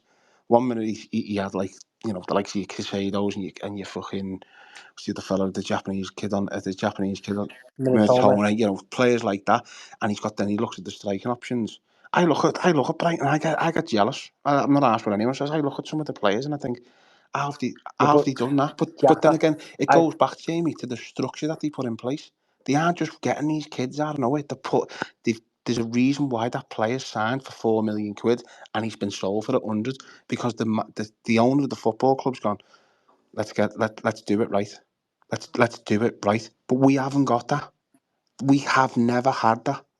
It's always been up. But Jack, as well though, Jack, with fans, our fans deluded. You know, we could have had Danny Welbeck. No, we don't want him. He's fucking shit. But again, though, Jamie, like I get where you're coming from, right? But he would not fit the Everton mould. There's a mould that certain teams have. That's why James Milner's gone there and played well for Brighton because he fits into the mould. He's got 2 or 3 players round him doing his dog work, and he just comes in and he does the psychological thing mentally and goes, you know what? I know what I need to do in this game just to try and ruffle feathers up, and he does it. Lallana does it. Is it Lallana? Lallana? No, Lallana. Is Lallana there or Southampton? He's there, isn't he? Is he there? Not sure. But, you know, they've brought players in, young and old and stuff like that. Danny Welbeck wouldn't slot into Everton's way of playing. They just wouldn't do it. It suits everything that interlocks like a jigsaw at them clubs. Because why? Because the people at the top have got an identity and they've got a structure in place. Look at ours. We haven't got anything like that. So that's why when it falls downhill towards the players go, well, I'm not going to try because no one upstairs gives a fuck. No one upstairs gives a fuck, so why should I give a fuck? The only people that care are the fans. And the only people that get fucking shagged up the arse without any Vaseline every week are the fans. Every fucking week, every season. So it's the fans that feel it more, but the players don't give a shit. The players look at the upstairs and go, well, they're all on the fucking take. So why should I give a shit? And that's where, for me, when these new owners come in, you take the fucking lot out. And I mean bulldoze the fucking officers. Take the lot out. The lot. I mean the lot. The fucking whole structure of it. There's just even if the alpha who's worked there for 30 years and he was a steward, get rid of him, get G4S in, get fucking proper people in. See you later, get the fucking lot in. Cleaners, cookers, the lot, get them gone. Start a new identity, start a new fresh. But people won't like that because I know so and so works there and I'm not asked, I'm not bothered. Cut the fucking head off the lot of it and start again. Because that's the only way this football club's going to move forward if you take the shit out. Because this can't just be going on for 6 years, 7 years, 8 years, 9 years. It's gone on for too fucking long. And it's all about the mindset of people when they come into the club. Just come here, it's fine. You'll be all right. We'll get you in the back door. We'll sneak you in there. We'll put a little Everton jacket on you and you can become a coach. No, not at all. Not at all. Fucking get in the front and get interviewed and let's see how good you are. Jack, do you think, and obviously Fran as well, probably come out on this, I know Phil wants to come in a minute, but do you think Dyche has had a fair crack at the whip at Everton? He's seen a contract out, Jay. He's here to keep us up. No, yeah, what I'm saying is, people are talking about transfer windows. Has he had much money to spend? I don't know. Has he brought players in that what we Jamie, could bring in? I don't know the answer to your question, mate, because I'm not. No, that's I'm trying to. I'm not having that. He's Yeah, how brought come Jacob. you're defending Dyche, mate? I'm just trying No, to he's You're say playing that. defending devil. him, aren't you? He's playing devil's advocate, Grant. That's what he's doing. No, he's No, but he's defending him by saying, have you had enough time and all that? Well, I'll tell you what, give him another 2 fucking transfer windows, but I'll tell you now, we'll be starting Bramley more. We'll be starting Bramley more the season after next in the Championship because we're fucking crap with him. He's fucking shit. but the position that we're in now, everyone would want to have a manager like us in that bottom half. That's correct. I wouldn't disagree with that. So if he went tomorrow, I would be in shit street. Everyone would be in shit street because we'll go and get Ferguson, we'll go and get someone with him, or we'll go and get someone else, and we'll go down. We honestly go Yeah, down. we'd end up getting Leighton Baines in just as interim and he's ruining his career, his manager. Because listen, the man is listen. I agree with some of the stuff you're saying. The footy is absolutely terrible. Yeah, but is he the right man for the job? Like we said last season, yeah. Because we need to get to Bramley more, then we can make decisions then and Yeah, but get rid of him you and see, at the end of we his keep contract. going on about this. We get to Bramley Moore. Nothing's going to fucking change. No, I mean the manager, Dave. The manager, he comes to an end of Nothing's his going to contract. change, You know though, what I'm saying? Jay. Dave, We're thinking that this land of milk and fucking honey, which is down on the front, which is a fucking great stadium, everything else, nothing will fucking change because we'll still have the same fucking dross that we're watching now. Irrespective of whether we bring a new manager in or not, it will not fucking change here and now. we will still have the fucking shit that we go in, week out, and fucking follow. So until, like Jack said, we're probably going to be, I'd say, another fucking 4 seasons before we're anywhere near a different fucking playing staff. Anywhere near it. And just because we're moving to Bramley more, everyone seems to think that all this fucking everything's going to change. It's going to be great. We're going to get to Bramley more. We're going to have this. We're going to have absolutely fucking nothing. Because if we carry on having this fucking ginger cunt in charge, we will be fucking playing. We will have the best fucking stadium in the fucking championship by a No, country fucking I mile. no, but David, You what? I agree, Dave, what you're saying. I agree that you're saying. I'm saying let him see his contract out. Let him keep us safe because his job is just to get us to Yeah, but Bramley Moore. What I'm saying At the is moment, safe. Jay, do you honestly fucking believe that the Yeah, way we're playing, he's going to make to us stay up, safe? easy. No He'll fucking keep us chance. safe. You just carry on 100%, Dave. sniffing that fucking glue, mate. Dave, he Because never what got beat I at West Ham. fucking watched, we never got beat. We never got beat, Yeah. but we should have fucking won the game, and we didn't. You just carry on Do you sniffing the know, fucking lads, glue. before you Because I get, tell you lads, fucking now, mate, you Super don't attack have come where out with though? some fucking wham. lads, Honestly. I, before you get, I know lads, what makes me Jamie, laugh. before you get Phil in there 1 second, one thing I am a little bit worried about is that if he loses interest and goes and just says like, you know, I think he already has, Jack. yeah, and then he keeps us at 16th, then you go to 17th, and then you're in January and you're sitting fucking 19th and you've got no way of getting out of it, and then he's just sat there going rubbing his nose and talking about the grass, and it'll be chaotic. It'll be chaotic. That's the only worry I worry about. Just imagine that Do you know last what game of the though? season, Newcastle away. Do you know what though, lads? Right, we're one win away here to go to 14. One win. Beat Brentford at home in 2 weeks' Yeah, but time. Jay, where's the We won't. fucking? You keep going. What's Beat it? Brentford, don't beat. Do you think fucking Yeah. Brentford are a good fuck? They're a better fucking side than us. So But that's Jack said we shouldn't be where getting do you beat. keep coming up with this fucking idea? We beat Brentford at home. Where's the Go fucking on, goals coming Davy, from? lads. Tell me where the goals are coming from, mate. Because they're not fucking happening at the moment. So Well, what's tell going to you what, fucking let's not change? just go to No, match. listen to me. Just put us down. Listen to Relegation. me a minute. What is going to fucking change in 2 weeks' time that you think for 1 fucking minute Brentford are going to come here, roll over, and we fucking dick them? Because it's not going to happen. Not a fucking chance. I'm not saying they're going to roll over, Dave. All I'm Ladies and saying. gentlemen, this is all free as well. It's not £2.49 a month. This is all No, free. all I'm saying, Dave, is going into them games, right? If Dyche, I'm just saying we can beat Brentford. You're saying to me that well, we fucking hell, it's only Brentford. We're No, I not going haven't to beat said them. that. It's only You said we're Brentford. not going to beat them. No, it didn't. You did. I said we're not going to beat them. Dave, you said the Ospreys last week instead of the Hostel. I never fucking said we're going to beat Brentford. No, you just said we won't. I know, yeah, that's right, we won't. After, So what's the point in going? this is what I'm trying to get my head round is how you Calm actually down. fucking think. How you actually think for 1 minute after watching the fucking dross that we've watched for fucking weeks that you think we're gonna fucking dick Brentford. This is like What Harry. fucking This is I just like don't Harry get it. I Enfield. don't get it, Jay. Harry Enfield. Hey, No, hey, hey, calm down, calm no, down. Hey. Yeah, no. But listen, Jamie. 366 people in here. There's a link at the top of the space there. Anyone wants to contribute to our homeless fund for going out and feeding the homeless? We're going out one Sunday in December.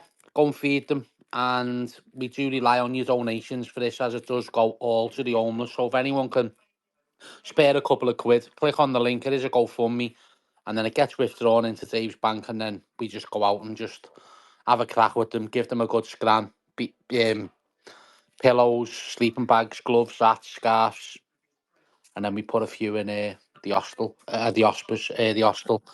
Um, and then go from there. So if anyone we don't charge for these spaces. We do it out of the goodness of our own heart.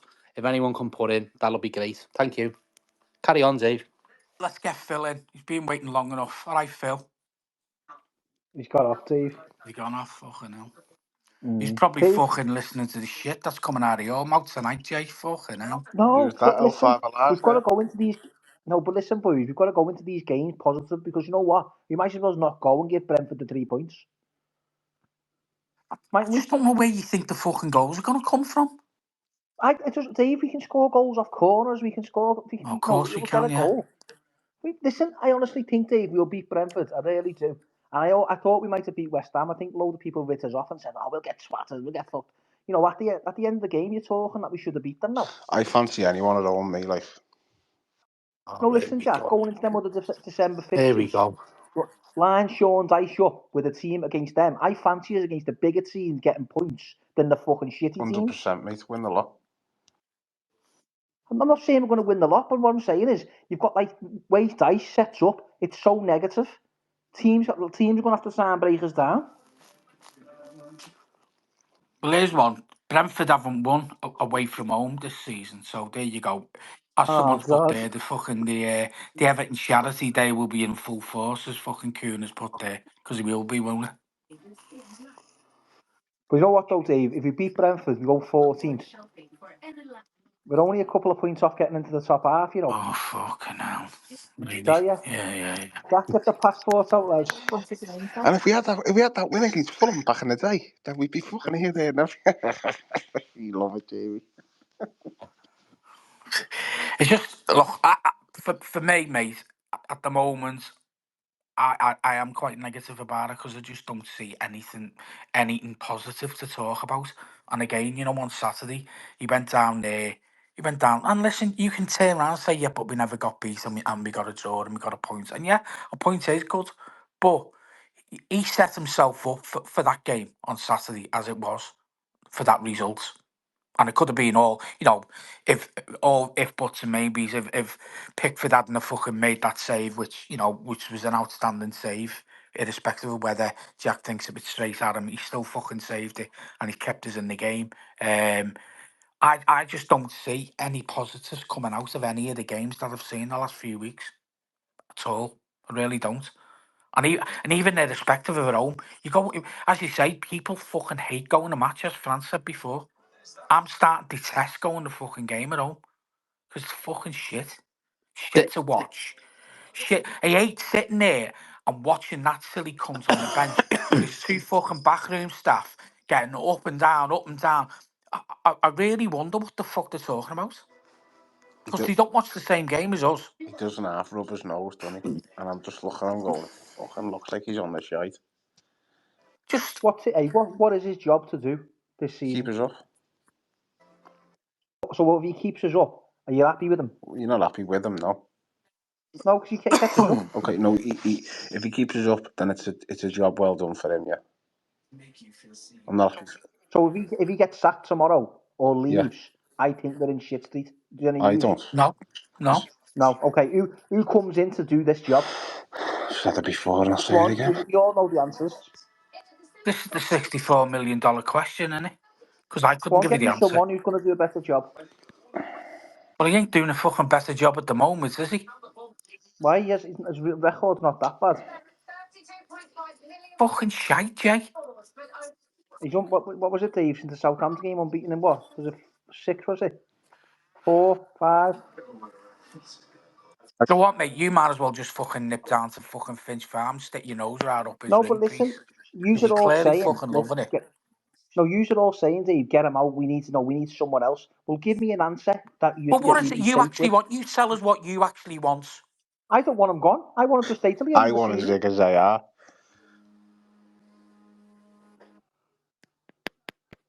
I want him gone, mate. Personally speaking. You want him gone, yeah, Dave. You've got right no replacement. I want him gone. Yeah, so who comes in?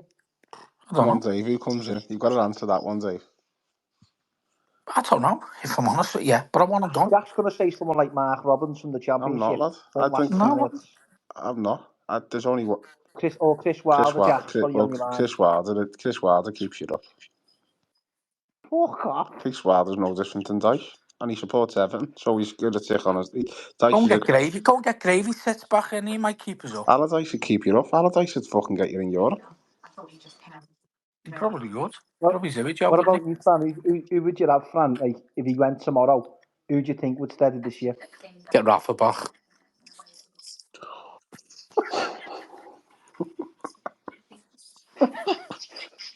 That's what you were going to say, David Moyes, then, so Jack went. No. Moyes wouldn't come back. I want our next manager. DM there. Dyche has only won 7 games in 2024. 3 of them he won on the bounce. I seen a stat there. Mo Salah scored 10 goals and 10 assists this He's won season. more games than Jack's had Jags this year anyway. And Calvert-Lewin scored 11 in 2 seasons. I felt sick when I seen that stat. Hey, Mo Salah's got better service though, Jack. Most. Look at the players that Salah's playing with, lad, compared to Lewin. And do you think that Calvert-Lewin's picking the ball up on the edge of the fucking halfway line and running up the defenders? No, because Mo Salah's world class. No, yeah. Calvin Lewin's I know, a kid. but He's still Calvert-Lewin thinks he's worth more than 150 grand a week, lad. Yeah, but how much was Salah when he bought him? So okay, is that Calvin Lewin was 1.2 million. no. So answer me this then: is Calvert-Lewin 50 half as bad as fucking Salah? What do you mean? So Salah's 100%. Would you say Calvert-Lewin's a 50% catching him up? What's he No, at then? Percentage-wise, nowhere near it. about 20, about Nowhere near it. 25, 20, Not even that, probably. 15%. Okay, so Calvert-Lewin gets offered 150k, and Salah's on 300k. He's half his wages. He thinks he's worth more than that. That's what really fucking boils my piss. No, I get that, Jack. But That's what boils me piss, lad. yeah, I get that. But we go back to the kind of team that he's in. Who? Fucking look at Liverpool, lad. You can't match Liverpool to Everton. I'm not saying that, Jay. I'm just saying. I'm saying that's what we're at. That's our main striker. Doesn't want to sign a contract. He thinks he's There worth you more. go. DCL, 6 open play goals in his last 60 games.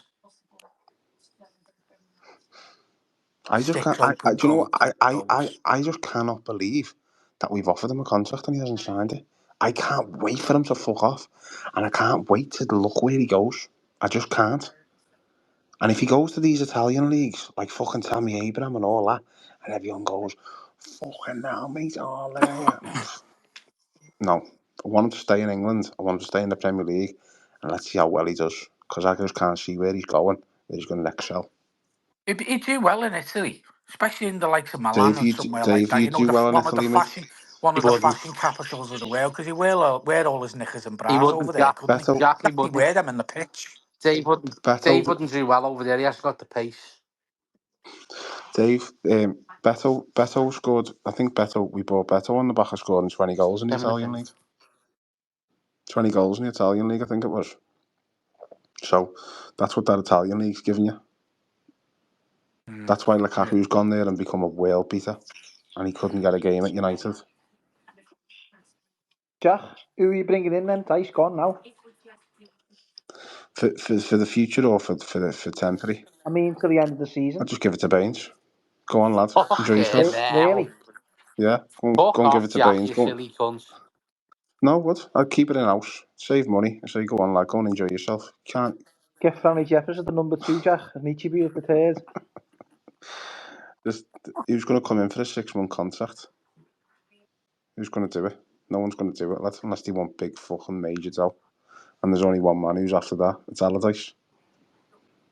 He done it last time. He come in when Marco Silva left, and he took him £9 million off Everton.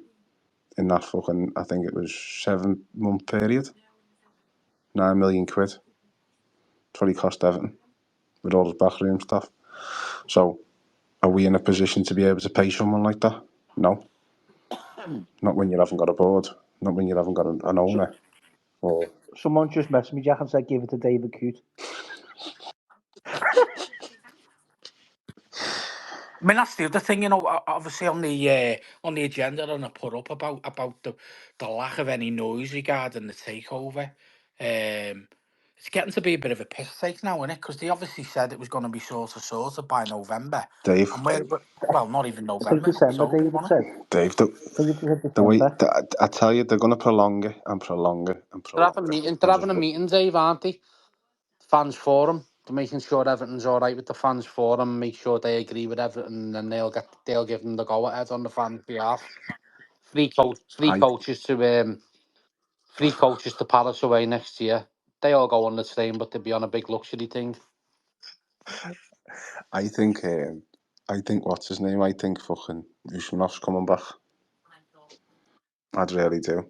Oh, no. It's a mad one, Jack, to think where it's stolen. It's Maybe stolen that because man's of the vote, lad. Because once fucking Trump starts settling it in America, all around the world, and the Russians are back in trading, mate, Usmanov just guides down the Mersey on his fucking yacht, Here takes we it back, go. Fucking. takes it back off the Germans. Give me my yacht back. I'm back in business in Europe. See you later. Just dock me there, mate. Dock me on the new fucking Isle of Man port. Do you know what as well? Do you know on Saturday I seen like things getting advertised about a boat to West Ham going down the Thames and all that.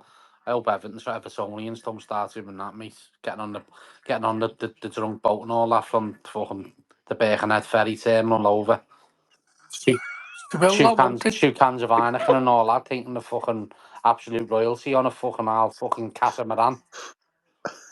They'll take the long way. They'll get on at Birkenhead. They'll go up towards fucking the dock. Wallasey Village, stop at Seacombe.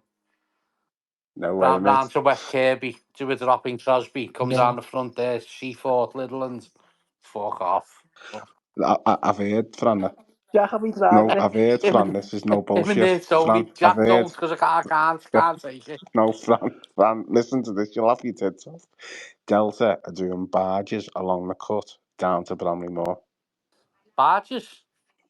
Barges. They're picking you up. They're picking you up at bridges. Well, that's what United do, Jack. He's going to On a do match day, barges. They're doing they like. have a barge. They have a barge going from the centre of Manchester. So they That's a go bit in. of you, They that go Dave, into the innit? Tapanyaki. No, but that's what they do. So they go in the Tapanyaki, then they have a meal, then get on the barge, have a few beers, and then drops them off right by the hotel football. Does the barge drops them Dave, off there, that's a right bit of next to you, the that though, ground? innit? Yeah, fucking right. Yeah, why not? Fuck it, no. That'll be a laugh, that. Imagine Dave there. Yeah, mate, I'll sort the locks out for you at Kirkdale. Winding the locks out. Used to do this back in the Yeah. day. No, be the other way. Be back from what's the name, won't it? It would come. You haven't hardly got any locks, have you? Coming from the Albert Dock. You got some at the Vauxhall, haven't you? That lead through. You got the locks down at Vauxhall that lead No, on. I know, yeah, but it'd be coming the other way, wouldn't it, Jack? You're not going to fucking go do that and have to do all that work going through locks. But what if You'd they be need to coming pick from us the up at Albert Liverland? Dock. You'd be coming from the Albert Dock, wouldn't you? Hey, we could have our own badge, Hey, the NG Dave. Blues badge. Dave. Butty's Well, just messaged me. He said the only anchor Dave drops is in Pooh Bay. what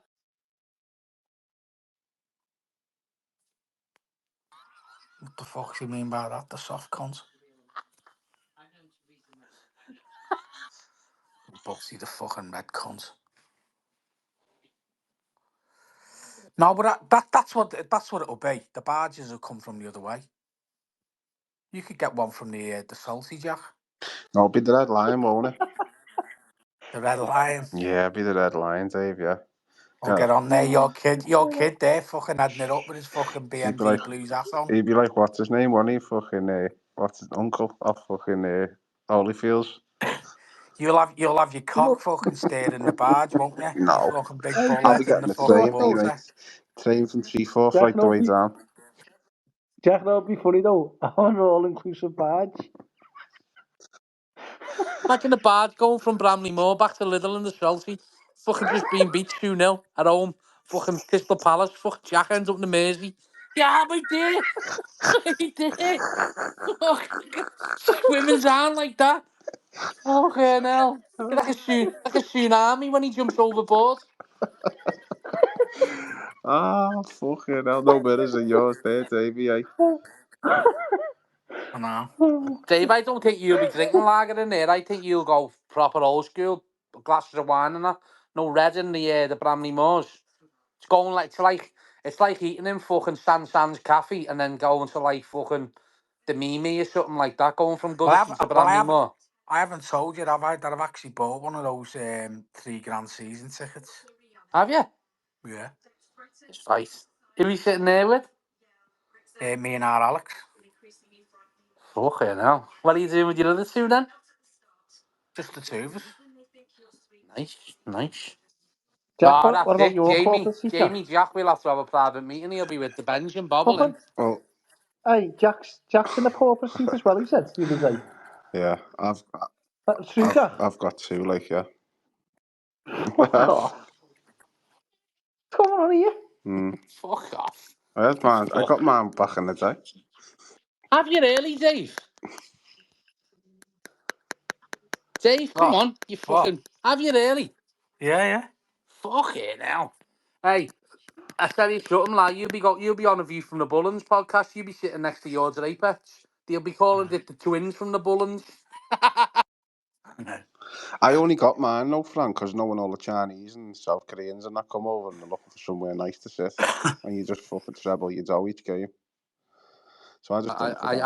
I don't get involved in anything like No, that, but mate. Sorry about that. Tottenham do it now, don't they? So, you know, put your seat. You can put your seat on fucking stub up, and they'll sell it for you. Apparently, so I'm led to believe. Like, so yeah. Long live the. Listen, we're gonna turn into the fucking shite. Not as good as them, but we'll turn into them. Where it's just fucking the ground will be swarming with fucking absolute fucking outsiders, mate. People don't know what's going to hit them. Tuesday night. I can't wait to see you and Dave having to go to the match in fucking pants and a shirt No, you and all don't. You that. don't have to. Where we sit, we just sit in jeans, and you can sit I'm there going in normal. with a suit, mate. Know what, Dave? Hey, Dave. A snooker player. I know what I'm jibbing this. You do that, Dave. I'm jibbing it. Really, laugh because that's just a fucking absolute joke. Where did you? Shouldn't have Which told side him, of the Dave. ground did you end up getting, Dave? Well, where it matters, where the owners are going to be and all that. You You're on going to be in with all them and all that team sheets off the bubble at 1:15 and all that. Yeah, you'll have tight jeans on with slits in, Dave. That's the one, yeah. Yeah. Tie-dye t-shirts and shit like that, yeah. What? Little fucking little Ralph Lauren fucking polo shirt on, and or whatever, pair of loafers. You and Draper will be able to swap t-shirts every week, won't you? loafers? You still wear loafers, Dave? Yeah. The shoes, aren't they? Money fucking winding you up. Shit flickers they're called. Flickers. But he said he can't wait for the next away, Dave, so we get you on FaceTime again. Give you a few home truths. Oh, right, okay, yeah. What own shoes are that then? Don't know. I'll ask him now. What home truths are these? Yeah, he's typing now. Own shoes. Fucking nothing else better to do, has he, the red cunt? Fucking hell. He said, hush puppies you'll have on. Did you have your hush puppies on yesterday at your Nothing wrong march? with us. Nothing wrong with Hush us, puppies. puppies. No, seriously, Comfy. where are you looking to sit in the ground? I've told you where I'm sitting. Yeah, I know where you're going, caviar kid. There. Where do you go? I'll be having a couple of little sliders over half time, like a few little sliders and stuff like that. Little selection of Are you going ice skating? bits and bobs. No, what they're called, aren't they? Little burger sliders, are they? Them little ones. It's street food in it, Dave. It's free, yeah. The food's there, yeah.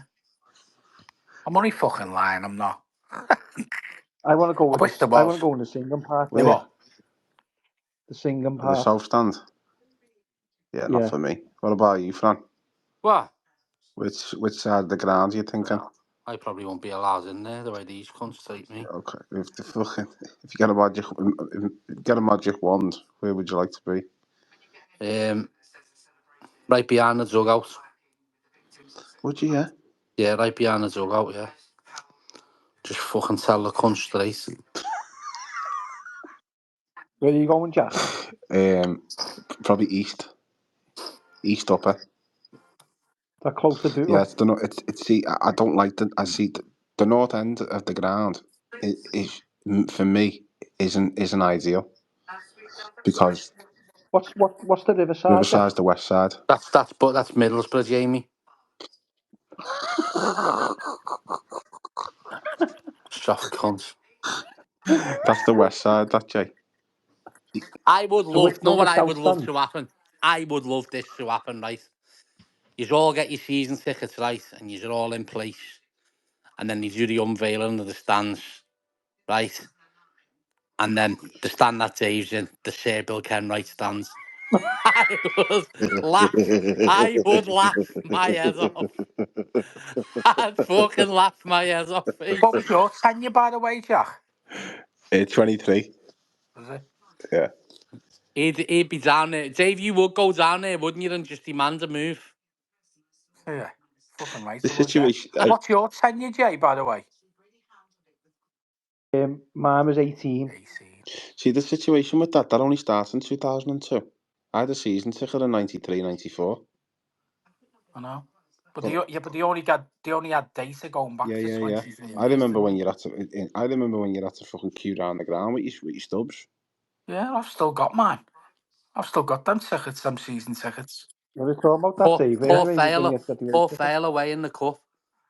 Yeah. Graham's dad wrote me a fucking letter saying I had a dentist appointment and all that. And he sent me down, he took them all to school and he dropped me at the train station. I had to run round to the Dingo and then he picked me up after school. And I had all our tickets in my school inside pocket for fucking Paul Vale away. We going to Paul Vale in Bogey, we got beat 2-1. That was the year after we won the cup, 1996. You alluded to it today about, because someone's put in there, do we know about what the pricing's going to be like at Bramley Moor? But you sort of alluded to it today, didn't you, Fran, about the price of the Derby tickets? Yeah. I don't They know. put them up £5, haven't they? What do you mean, the Derby ticket at home? Yeah. Yeah. I 60 don't. I quid. don't. I don't think you're getting much more dough for much change out of about 850 to 912. 850. Yeah, I'd say 850 it's quid. 50 quid a game, innit? But listen, no one knows like the exact price because here's the situation. The new owners could come in and go, that price is going to be that, and that's that. The new owners might come in and say, right, they might have an idea now where there's going to be, how many thousand season ticket holders have we got now? Say we've 20, got, 25,000 on the waiting. no, how many we got season I ticket think there's holders now? 33. Yes, 33 to Okay, 31. Yeah, 33. They might turn around now and have an idea in the box office to say, right, we'll go to 43,000 season ticket holders, right? That'll give 9,000 for corporate and fucking, member. Sorry, my phone went, and that, and then the new owners might come in and say, you aren't giving no season tickets out because it's beneficial for us for you to sell match day tickets for the other thing, so you're only going to stay at 32,000, and the other 20,000 are going to go to corporate and membership sales because they're going to get you £75 a ticket, or because if it's £60 for the Derby now, that says to me, going to Bramley Moor, you are paying £65 to £70 an adult ticket for Bramley Moor, 100%. I think that's about right. I just worked out there 40,000 times 900 is 36 million I'll yearly. be honest with you, I don't even think it'll go to 40,000, you know. No, Season because what they'll do, tickets. they'll use the red shape model where they have half the ground season ticket holders and half the ground day tippers, because they're going to make everyone's going to want to go to Bramley Moor, even if you're just a random fucking, I don't know, Valencia fan and you're in Liverpool for the weekend. You go, oh, I'd love to go there. Look at that stadium, like we do. We go to fucking Barcelona or Real Madrid or Inter Milan or wherever. People go all around Europe looking at games, don't they? Fans will want to do that with Everton because it's fucking Bramley Moor and it's a new stadium and it's fucking. It's going to be hosting the rugby as well, isn't it? Against And the Ashes, the in it. Ashes, Is the yeah, Ashes as against well? Australia. I Did don't you know if he's see, going to do did the you see Ashes though? though. If No, the rugby Ashes, it's called. It's oh the right, playing against Australia, so they still call it the like Ashes. Chase and Dave, yeah. Yeah, but listen, mate, that'll still raise the profile of the ground. That Oh, listen, fuck. And the Euros. Have you seen the other one? Rihanna's looking to buy Tramia. They're all having a go. It's fucking. They're all listen. It'll be booming. The fucking concerts that'll be happening at Bramley Moor's unreal. That'll just be constantly. That'll be like Wembley. It'll be boxing events, rugby, UFC, concerts, football. What is the Euro date? Is it 2028? Is it? Yeah, I think so. Yeah. We've got the Euros there, haven't we? Yeah. I reckon it'll be one of the semi-finals there. You know, For what? for the Euros. The Euros. You've got to look at the likes of you've got to look at the likes of Old Trafford, Dave. You've got to look at the likes of Tottenham, the Emirates, and things like that. Bigger capacities as well. I Know what don't I think. mean? I don't think the Etihad's bigger than this, is it? I never said the Etihad. I said the Emirates. Oh, I the said sorry. Tottenham. Mm. Anfield's bigger as well, isn't it? They're not They're involved, not are Oh, they? involved. aren't you know? Nah, No, because they can't do it with the you couldn't roads and pass all it. that. Self and safety. Yeah. And let's be honest, Old Trafford's a shithole as well, isn't Yeah, it? Old Trafford's a fucking shithole. It's fucking falling apart. I don't even think that's in the list, you know. Old Trafford's because of Get the list. Yeah, I'll get the list the up, Jeff. open You have a look safety. I now. don't even think Old Trafford made it. I think it was Newcastle, us, Arsenal, Wembley, Tottenham. I don't know if Villa, Yeah, I don't know if yeah, Villa Jeff. got his mention as well. Jeff, yeah. London, Wembley, Cardiff, Tottenham, Etihad, Everton, St James's Park, Villa Park, Hampden, Aviva, and Casement Park, Belfast. Yeah. And the highest is Wembley. The second highest is Cardiff. The third highest is Tottenham. The Etihad's hold more than Everton. The Etihad's hold 61,000, where our stadium is down to hold Yeah, but they're only including that 52,679. 61,000 once that new stand's being built, aren't they? Yeah, probably. But we're the fourth, 1, 2, 3, 4. We're the fifth highest. Then it goes to St James's Park, Villa, Hampden, stuff like that. Yeah, but they'll want to play it in one of the most modern stadiums, though, won't they? Yeah, probably. Because when you look at the other games, Dave, in the Euros, they didn't go on like the capacities, did they? And the No. facilities and Because everything they had that some goes with stadiums it. that had small. Because you Yeah, look at it, where the new ground is, it's going to be transportation links, hotels, everything. That's all got to come into play on it. that's another thing what Jack said then about tickets and stuff, or corporate stuff. You look at that, the hotels around there might get a Yeah. lot of tickets So to be sold with rooms. the south stand, behind the south stand, I don't know what the dock's called. I don't know what if you're having a stab in a dock. There's a dock there where obviously water's Yeah, still in. they're buying it, aren't they? They've just got agreements to buy it and dredge it, and then again that's going to be The dredged. Wellington dock, I think that is. It's going to be dredged, and then there's going to be apartments and skyscrapers and that built on it. So Yeah. it's going to just grow town. It's going to grow town. Well, it will be, won't it? It's just going to grow town. Yeah. Oh, it's just going to explode, isn't it? Yeah. Once we're in there next season, that will absolutely explode down that neck of the woods. Be funny, won't it, Dave, when someone's taking a corner and you see all the out of towners taking pictures on the Kodaks. Yeah. Well, it's not bad for a cone, is it? Or even it was a bin on it, according to them fucking red cunts across the road. The sickest picture when you look at the videos, you know. Yeah. Yeah, there's a lot of people getting a bit thingy now over it. The sickest picture on the slide. They're Yeah, absolutely sick as picture, you know. I know they are. And they can only fucking ridicule it by saying, oh, it looks like a fucking Tesco extra. Oh, Shit like Dave, that. they'll have it spray painted in the next fucking 12 months. You know what they're like. Fucking all spray paint happy. Yeah. They're fucking doing all sorts. But I do think, like, going back to everything that's happening on the field, and like I said before, it ain't gonna be the fucking land of milk and honey to fucking start with. I'm telling you. It won't be for fans, Dave, but it will be for the business. Oh, will be for the business, yeah. The fans are the ones that get fucked, as I said Well, before. we'll get fucked up the arse, won't we? Yeah. Like we always do. It's just gonna be as is for us. I think. I think it's gonna take a good 3 seasons before we get any sort of half decent team on the pitch. Do you know what I worry about? Is that you're gonna lose when we go to Bramley Moor, Everton, as what we are as a football club. Now I know we're not. I know it might be hard for people to understand this, but when people go to the match and they meet up with certain people from the match in their seat because they don't really sit with the people that they've gone with, and they sit like I sit next to people at the match that I don't know, and I've sat there with them for years. They haven't exchanged numbers. They're just people that I just sit next to at the game. I don't sit with all my mates or sit next to a couple of them, and you're going to lose that. And then what you're going to have then is a corporation of fans coming in, franchise of fans coming in, and you're going to lose that side of Everton. We lost that Jack, but anyway, Jack. does that not go into that kind of thing what you just said, bulldoze and everything, just make some changes? Yeah. But you're gonna with the changes is going to bring it's going to bring out of towners in, day trippers. That's what it's going to bring. So be prepared. As much as we want change and want to excel, but what do you want to do? Stay at fucking Goodison Park, walking through dog shit on fucking County Road to your game, or go down to fucking Bramley Moor and live a bit of a high life before you die. I don't know. I think it's time for change, me. But you will lose a bit of Everton when you go there. That's the only thing. Because you will have. Yeah, You will have. we know, but that's probably down to a lot more of the younger fans as well. I mean, our Alex can't wait to move. He fucking hates I Goodison. can't, Dave. I've I can't wait either. never seen us walk a trophy around Goodison Park.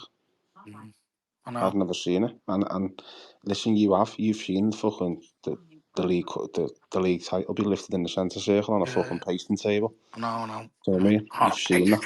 On a pasting table. Do you know what I mean? Yeah, no, you're right, mate. I know that. And listen, I'm looking forward to moving. I really am. When you look at it, it just looks an amazing ground, doesn't it? Everything about it's going to be just the whole experience. You know what I mean? The only thing we need to get sorted is obviously on the pitch and the affairs and whoever's managing the club, because just because we're moving there ain't going to make everything fucking right, is it? Do you think though, for the players to go and play in Bramley Moor and to have the facilities that it is, it would help some of the players, because Goodison's a fucking shithole, isn't it? You know, you've been in the changing rooms yourself. It's so tight in It's not there. going to change You the can't fans, swing though, a is it, tap Jay? down there. No, I'm not saying. I'm talking about the players, like the feeling for the players. No, and because stuff. every big ground that we go to in this country, Jay, we get fucking absolutely fucked. Yeah, but it's not their own ground, no, Jack, is it? It's not our own. I just find it mad that players need to just get revved up to move stadiums to get revved up. I just find it mad, mate. No, Find it I'm mad. not. They're No, I'm playing just saying. football. They're not built. But Jack, remember when we played that time? We put them in the fucking car park. The Liverpool players or the other players. It affects them. Yeah, but it shouldn't affect home players, though, lad. Why? Because ours is like a fucking I know, but shithole anyway. it shouldn't affect the home players. They're playing fucking football. They're not building they're not putting concrete slabs in. They're not building fucking walls. They're not fucking hanging fucking doors. Fucking, they're playing footy. They're not going to fucking footy around for 45 minutes, having a break and a bit of water and knocking it around again. It's fucking mad how fucking wrapped up they get these players. Fucking go and play football. It's fucking gang of shit houses. It's mad. Mad. I think the thing is, like what you've said already previously, and I know we've all discussed it on here about player power and the change in how players have the power more than what they used 2 years ago. And it's definitely happened now, isn't it? Because you look at the amount of fucking managers some of these players have seen off in our club, and that goes the same. Listen, goes the same in any other club, to be fair. But especially ours. And when you look at it, and again, it's the players getting away with murder. And listen, I'm going back to saying, are they actually playing for Dyche? Maybe not. Do they hate Dyche? Maybe they fucking do. And that all has something to do with it as well, doesn't it? And how what's perceived by the players and what they want to do. They might hate actually coming into work Do you know purely what on the though, Dave? fact of knowing that they've got that ginger cunt in charge. Do you know what though, Dave? I don't think that any player at this football club has a divine right not to like the manager, because they're not good enough. Okay, Pickford and Bramley maybe, but they're not good enough to be able to go, I don't want to play for him. I don't think they're good Yeah, but they enough clearly to do, mate, turn. because they're Yeah, all they do, because they do. They because they do, because massage their own egos. yeah, they do, because they know they're getting the fucking dough regardless, so they can act like a fucking prick. That's why they need some sort of a rocket up their. I think what they need is, and I'm not advocating for this to happen, I think they need a rocket up their arse from the fans. A few selected fans, and I'm not on about fucking people who go, hi Dom, can I have a chat with you? I reckon they need a proper rocket up their arse to say, sort your fucking head out. Sort your fucking head right out. Whatever's going on, sort it now. It's got to be done. It's got to be done, because the only way they're going to listen, because right now they've coasted for fucking 4 years, whatever it may be, just having a fucking jolly up, an absolute jolly up. Yeah. They No, need fucking if you throttling. understand, because Basically, what I'm saying is they need someone to grab them Jack, round the throat and say, "Who the fuck do you think you are?" know, if you stood in front of all the players now and you had to give them a tour to go into the next 3 or 4 Yeah, games, what would you say to them to try and improve their I'd performance? ask them what are they all right. First thing, Yeah, so what if they said, no, and I'd not say, really, right, because well, you're fucking doing I me like head. sounds. So what's up with you? And if they explained a series of stuff, I'd say, well, sort it out then. You're playing football. You're not going to war. There's fucking people out there who come and watch you up and down the country in wheelchairs. People who can't fucking walk, disabled people, go the length and breadth of the country to watch that badge that you're holding on your chest and you think you've got it bad. Do me a favour, sort your fucking head out and go out there and play football. That's all you got to do. Okay. The next point then is what do we need to do in the next 3 games? It's not. What does Dyche need to do to keep the job? I don't know what he's meant to do. I think he needs to be brave, mate. Okay, so that goes back to the other point, Dave. He goes brave and we get beat 3-0 against Yeah, Brentford. but you know what? Do you know what though? blame. If they're brave and they go out and they try and they work, and people, as Fran said before, all we want as fans is graft. We want to see the players going out there, grafting the bollocks off, and then you know what? If you do get beat, you go, do you know what? Fucking fair play to them. They fucking put a shift in. They had to go. They done this, they done that. I don't think fans would criticise if they see a team that going out there and trying. At the What you moment, all we see a team is not trying. what you could turn around to them, Jamie, and say is, do you want to play football? And they go, yeah. Okay, well, show me that you want to play. And within 15 minutes, if they weren't pulling the weight, then you just know that that player's not getting played again. But it's all right saying that. But if I had my way, there wouldn't be many first teamers in the squad. They'd be on the reserves, and I'd rather go out there with a fucking an uneducated, weak side where I know someone's going to put a bit of effort in and get the fans off the seat for some minute fucking reason. Might get the fans off the seat. Yeah, but Jack, if we lose them games with them youngsters or them with the Go down players fighting, mate. and we go Go down fighting. no, and we go down, would you Go be down asked? fighting. You're going to go down with them anyway, the way we're carrying on now. Oh. The way we carry on now with these first teamers, we're going to go down anyway. You may as well go down with a gang of fucking lunatics from the 23s. You're just going to kick fuck out of every opposition. Go right through them. Okay, sound. Will do. Well, you never heard what Fran said the other week. There's no players No, in the I know I 23s heard that what are he any said. good for He that. said that he's on about quality. But to take a player out the game and risk a yellow card, they don't even do that. They don't even, so you've got Arsenal coming at home, Liverpool coming at home, Chelsea coming at home, whoever, and you go, right, who's their main threat in that team? I know it's him. Right, do us a favour, first 5 minutes, when he gets that ball, take him out. Our players don't do it. No one does it. No one goes through and goes, right, fucking leave one on him. Leave one on him. Anthony Gordon come up here the other week, and it's only the fans that got in his face. It was Ashley Young before the penalty. No one left one on him. Even Decore, though, Jack was in No, his face as like, well. I mean, like proper fucking wiping him out, Jay. Wiping him out, getting the ball, but taking him out at the same time. Like a proper Joey Barton challenge. Liverpool done that the other day against Villa. There was, I can't remember who was it. I think it was someone took it for the team. They went on the attack, and the next thing is, and like you say, I agree with you, Jack. Our players don't do it. They don't. No, we don't. No, because when they do it, Jack, listen, when they do it like Ashley Young, the fans go, he's a fucking idiot, him, get him off. Yeah, he's doing it the wrong time, no, Jay. I'm on about the first 5 minutes. Stamp your fucking mark on the game. Don't just like trick someone up.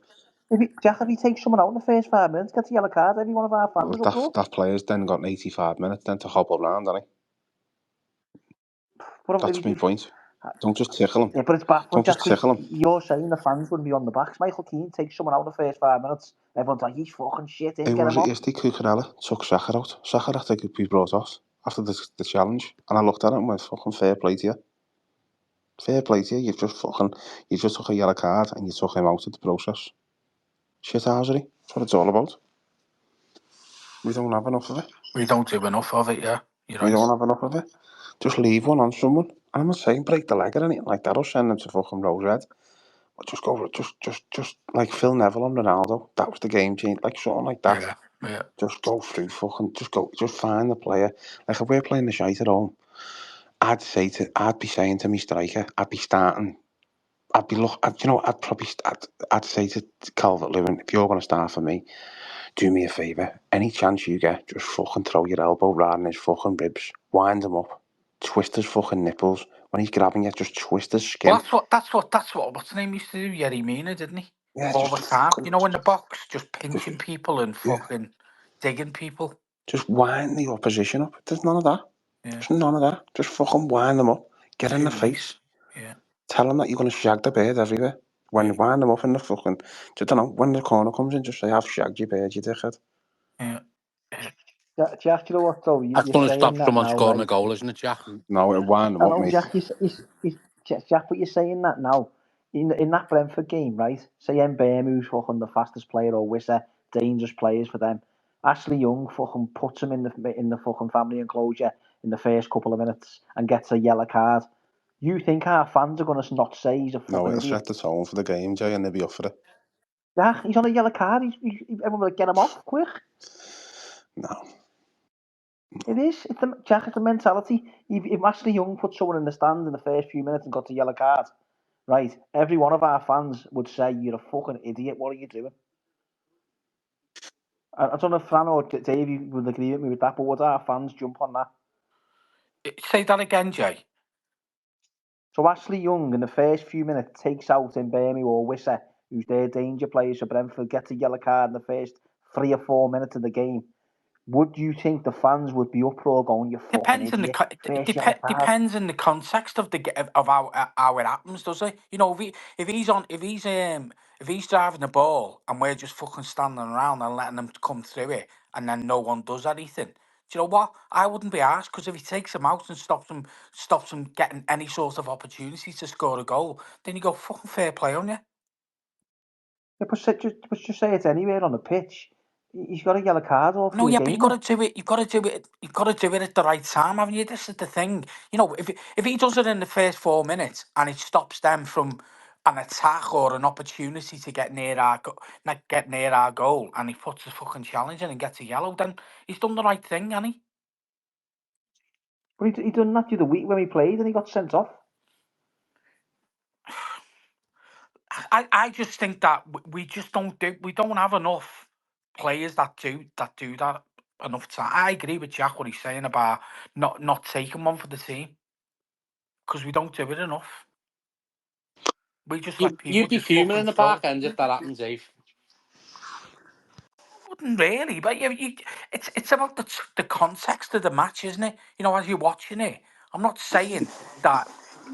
I have we've all seen Ashley Young make stupid fucking tackles, and you think, what the fuck have we done that for? Because they were stupid. And during that context, at that very moment of the match, you're just thinking, why have you done that? Now, if you've got an opposing side and they come running at you, and no cunt's doing anything about it, and he's getting closer and closer to the box, and then up with an opportunity to see a ball off or make a shot or make a pass, and no one does anything about it, and then maybe Ashley Young does do something about it to stop that opportunity, then that's the right thing to do, isn't it? And whether he gets a The yellow thing is, for it or not is irrelevant. that's but when Ashley Young, I think, cost us a goal, I think this season at Goodison, he lost the ball and he had to take the player out and got a red Yeah, card. but that's because The he got fans were so. fuming, That's saying, because he just never had the pace, did he, to keep up with the player? That was just late. That was a lazy tackle. That wasn't that wasn't something that. What I'm trying to say is this: it's the context, isn't it? You know what I mean? It's the right time to make that challenge, and the wrong time to make the challenge, innit? And clearly, in that particular moment, it was the wrong way to do it, because he got rinsed, didn't he? Let's be honest. You know, Tony's put in here. What players aren't signing, only DCL, really? It's all down to the manager and the tactics. They're doing as instructed, far too negative, and there's no way they do enough in training in and around the final third, so no chance. That's what Tony's put. it's a good point though, Dave. I don't think, like, when you look at the West Ham game, the players did not try. We just couldn't fucking score. Mm. So the work rate's still there from the players. It's just that the quality's that bad. And I don't know what the answer is. And as Fran said, we're all putting our hats on Brozier coming back, or fucking Schmitty getting a fucking I goal. have never said Schmitty. I'm saying, I'm talking about the players that are going to come back in. Brozier. I tell you something now, McNeil gets a lot of shit, yeah. But I reckon against West Ham, I reckon he would have scored me. That's just your Well, opinion, I Jamie. think the game was He's crying out for fucking him. flattered to What's that? deceive him, mate. No, I reckon it was crying out for someone like McNeil that game. No. The core behind the 10 at the 10 doesn't work. See, this is another thing. So Why didn't he put in Dyche in the 10 instead of putting fucking what's his name? Addison, Decore. yeah, or Addison Jack when he made that move, Yeah. didn't he? But this is the thing about him being brave and being tactically naive, because he clearly fucking is, isn't he? Listen, he I'd just love needs that he Michael just Keane up needs to front. go out this football club. He's an absolute reprobate, right? He hasn't got a fucking clue.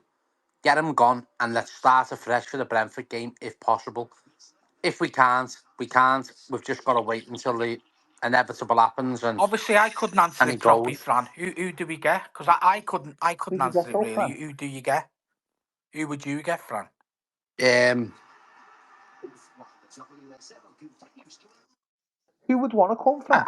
well, the answer is that I don't know. I really, really don't know. But I wouldn't be going for a Mourinho. Put it that way, right? I just wouldn't. Now listen, reasons why. I think he's past his best. I think he's done with English football. Yeah, our fans would love him because he'd be running up and down the touchline like a fucking madman. He'd be in the referees' faces, in the linesmen's faces, and that's all great, isn't it? On the sideline and all that, and whatever. I would be looking at the likes of your Graham Potter. I'd be looking at your likes of your Thomas Frank. And apart from that, I really, really don't know. Honest though, Fran, do you think Thomas Frank would drop that job at Brentford to come to us right now? Why wouldn't he? Because why they're in a better position than what we Yeah, are. but we're like Everton to Brentford, lad, are an absolute pinprick on a piece of paper. Everton are like a fucking monstrosity of a club compared to Brentford. So should we go nail Brentford next game? No, Jamie, what you're missing the point. What I'm saying here, you're going on about a performance now where Brentford could come down here and beat us because they're probably playing better football and they're scoring more goals than us at the moment. And yeah, they're right there. But what I'm saying is, when you look at the bigger picture, are we going to pay Thomas Frank more money than Brentford? Yeah. You've also got this big thing of Bramley Moore. It's going to be a big thing for the new manager to be leading us out at the first game at Bramley Moore. It's going to be an historic moment. The first manager to lead Everton out at Bramley Moore. That's another big thing. And the other thing is, our transfer budget under the new owners is probably going to be a lot bigger than Brentford's. They've sold Ivan Toney and never really fucking thing. They haven't really invested loads of money, have they? They've bought a couple of players in that Charter or whatever his name is, but they haven't like spent a colossal amount of money. Where Everton are going to have money to spend, because no doubt in the world we're going to lose certain individuals, and that's going to create funds as well. And what Jack said before, as much as I tend to disagree with Jack on some certain things, it could actually be right over. And before people start messaging the page or messaging me, Donald Trump getting back in power, who knows what's going to happen? Really, though, it could be a valid point what you made, Jack. About what? Sorry, I didn't catch that. What was you on about? About about Kuzmanov, about Jack. Donald Trump getting back back Yeah, in, Donald Trump coming into power, and the Russians being able to trade again. yeah. You don't know, do you? Listen, they're not soft. Businessmen, they know who's going to be in charge and who's going to be running things. And I'm not having that Usmanov, regardless if he hasn't officially fucking been the owner of Everton Football Club. Why would you want to put money into an asset? It's like buying a house. Your mate buys a house, you throw a load of money in with him, and then all of a sudden, there's, they say you got to sell the house, and your mate's still in the background, and he can't have nothing to do with it because it's all hush hush. But there's no way he's going to go away because there's still money in that fucking house that he's threw in, and he's like, I need that money back. He's not going to walk away from it. He wants his dough. He hasn't. Jack, would you agree what Fran just said? Then get rid of Dyche now. Sorry, what's that? Would you agree what Fran just said? Get rid of Dyche now. Fran, just put your thing on mute a minute, mate. What did you say then, Jay? I said, Fran just spoke before and said about Yeah. getting rid of Dyche now. He's not sure he would come in, but would you get rid of him now? I wouldn't get rid of him personally. I think he's the right I man only at want the to get minute. rid of him if there's a replacement. I don't want to be just shooting people for the sake of shooting it. The replacement, though, Jack, Of the who? manager. Someone who's going to keep it up. So give me names. I don't know. I don't know the answer to it, mate. I don't. Do I think we're in an okay position to go and get a new identity? I don't think so. I think it's a firefighting job. It all depends on the owner. Jamie, you're asking the questions here. Who would you go and get? I'd keep Dyche till the end of the Okay, season. and then who would you get? Still got a decision to make. No, if it was gonna go for someone, I'd try someone that we don't know, like one of the. I think Will people Still. talk about these French managers, or that fella, someone that we've never heard of, like take a chance then going into the new stadium. But at the minute, we're not stable enough to make that change. You know, Brighton. We talk about these managers. Imagine that manager coming to us at 31. He wouldn't last 2 minutes. The fans would be on his back. He'd be fucking crying to leave. So with Dyche, he's been here. We've kept him for this season. Let him do what he wants to do. Fucking make sure we stay up. If he stays up, the end of the season, leave out of his contract, then we look at what managers are available. Listen, Fran, I would have Thomas Frank. I would not saying I wouldn't. I just don't think he would come right now. I'll be honest with you here, right? Looking at things, how we've gone since 2016, managerial wise. One of the biggest mistakes we've done was getting rid of Marco Silva. I honestly think that I don't think we give him enough time. And you're right, blow down the fucking phone, whatever you want, Jack, right? Whatever. But I'm just being honest with you, because that season, that one of his last season, we played all the top clubs in the second half and beat them all, apart from Liverpool, to do with them. Beat Chelsea at home, beat Man United 4-0. Arsenal at home, beat them all. Beat them all and drew with Liverpool. And look what he's doing. Look what he's doing with Fulham now. Little old Fulham. I agree, Fran. I think we sacked him too early, but that was the fans. Yeah, because the fans have a massive say on this football club. Because what happens is, Lads. once they don't like something, they get on the phone to Dave and Co in the WhatsApp group and then start marching with the bed sheets. That's what happens. Pissing down rain, walking round on a fucking international break, absolutely soak wet right through. What was you going to jump in, Jack, and say about Silva? Just go and Google his record before he was sacked. Just do yourself a favour and go and Google it. Go and Google Martinez's It was record, terrible Jack, on the as well. second season, Jay.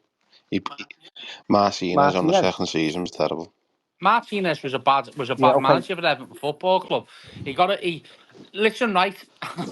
You might think this is mad what I'm going to say, and any Reds here will think I'm mad by saying this, right? But Liverpool fans, especially here, this is just my opinion as well.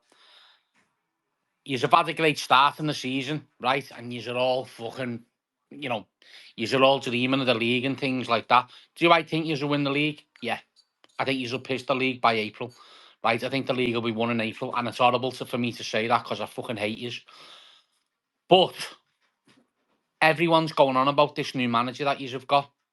But let me tell you, we had a similar situation when Martinez come, and he took over from David Moyes, and David Moyes is installed disciplinary and everything good models throughout the football club. And Martinez come in and just went bang and picked over from David Moyes. As I say, this is just my opinion, and I think this is what the Liverpool manager's done now, right? And eventually, you won't see what he's all about until next season, and then a couple of transfer windows. You don't know what's going to happen with a couple of the players and things like that, and then the wheels might fall off. And this is what happens with football clubs when a manager leaves. Klopp wasn't sacked. David Moyes wasn't sacked. Klopp left because he wanted a break or whatever he was doing. David Moyes left because he went arguably to take over one of the biggest managerial jobs in club football, and he left the football club on a good even keel. And Martinez come in and took over from his reign and just cracked on him. We had a great first season and we went to Old Trafford and won on a Wednesday night. And it was fucking great. Second season, shite. So don't get carried away with managers that come in after a manager and think that they're just going to be like that all the way through. There's Arsenal Just- flying last year, and then you'll get people on this app doing videos of Arteta saying he's shit, get him out and all that because they've had a few bad results. You haven't seen one Man City come in when you want, Jack. You haven't seen one Man City fucking thing, shouting about Pep losing 4 games because you know he's the best thing in the world, Do you know what I was best hoping? manager in the world. Do you know what I was hoping for yesterday? Chelsea What? Chelsea to absolutely fuck Arsenal. A good 3 or 4, like a 3-1 or a 3-0. Why? Because that puts pressure on Arteta. Because I think Arteta could lose his job. And then what come to us? And then walk Come straight to us, into yeah. Everton and Bramley Moore. He'd love it. He'd love it. I'm telling you now, he'd love it. Living back in his apartment in the colonnades. Well, there's a stupid inquiry on that situation, isn't it? So. Why? You look at the thing that's been Why is there shared steward's there with the inquiry manager's on it? contract, though. Well, he might be with his fancy lady or his wife. You don't know. That's the reason why he left Everton, apparently, wasn't it? He was living in the colonnades. It was a known fact. I used to work in American pizza slice, delivering pizzas to the colonnades, not to him. And he used to live in the apartments in the colonnades in the Albert Dock. By the Is Echo, that where phone that Fellaini's left? Is yeah, the white one. What? Yeah. Is that where Fellaini was as well? There was. Yeah, Jamie Redknapp used to live there. Fellaini was in Manchester. Was he? I thought he was in them ones by the Costco. Oh, he lived in Manchester, Fellaini. Look at the managers that are available there. Someone just shared at the top. Lampard, obviously, I think he's going to Coventry, isn't he? Graham Potter, Joachim Low, Ruud van Nistelrooy, Ten Hag. Would you have Xavi? No. Who was that third one again, Jay?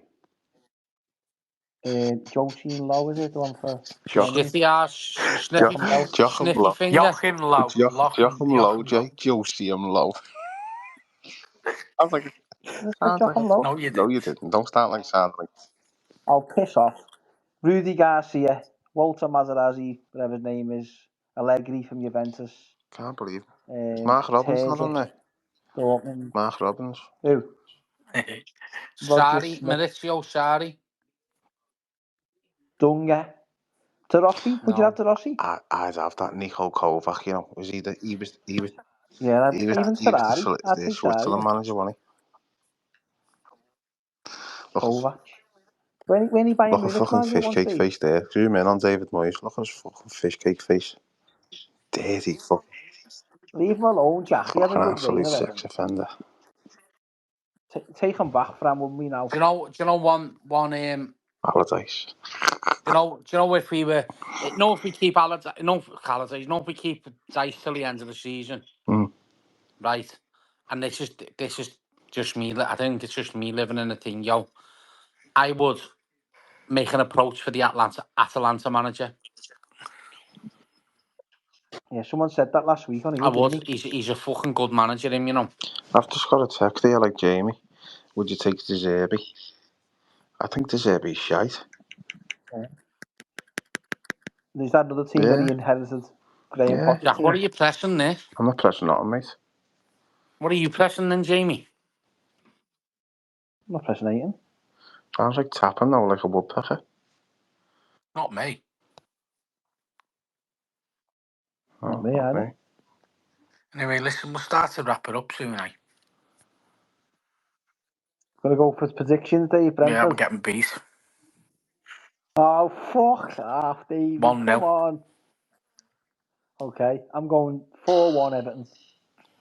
Fucking hell. Fucking hell. Where are you getting 4 goals from? Michael Keane gonna score. Yeah. Not asked. Rest of them gonna score. I think it'll It's be a proper fucking glue sniffer, you, I'm telling you. I think it'll be a draw, me. 1-1, yeah. Yeah, 0-0. I think Calvert-Lewin will score 1-1. Yeah. Why don't we ever have any confidence going into any games, lads? Hey, we're at home. It's not Manchester City. It's not Liverpool. I know, It's but if it fucking was Brentford. Manchester City or Liverpool, I'd fancy us. No, Big teams. Hey Dave, are we not doing one next week then? Because there's no game, nothing to talk about. Yeah, we can leave it. Yeah, have a week off, eh? We're busy next week anyway, aren't we? Because we're doing Oh yeah. we're doing our special Oh, yeah. interview next week, aren't we? Oh, Oh, yeah. wait till the Sunday Night Blues Monday podcast there's about that. Oh fuck, I know. Yeah, no. R.I.P. All Yeah, right, that's a special. That is a special interview, isn't it? Hey Dave, do you realise, and Jamie and Jack, do you realise that I'm going to mention them now, right? By the way, and I hope all the little arse-licking pricks in the WhatsApp group when I'm telling. Do you realise that he was calling us rats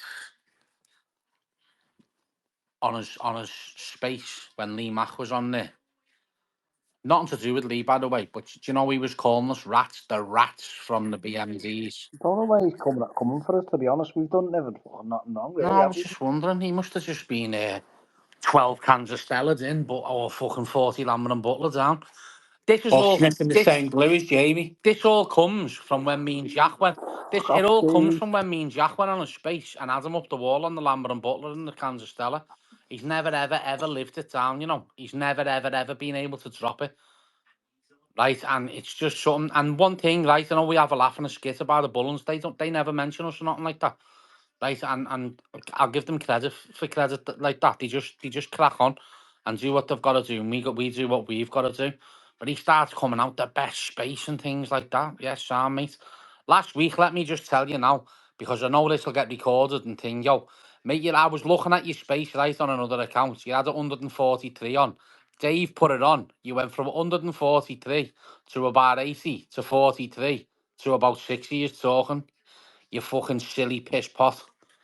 Fucking Bill and Ben and the fucking flower pot men and your fucking piss wet fucking hotel in Blackpool. Fucking curtains and minty, you tramp.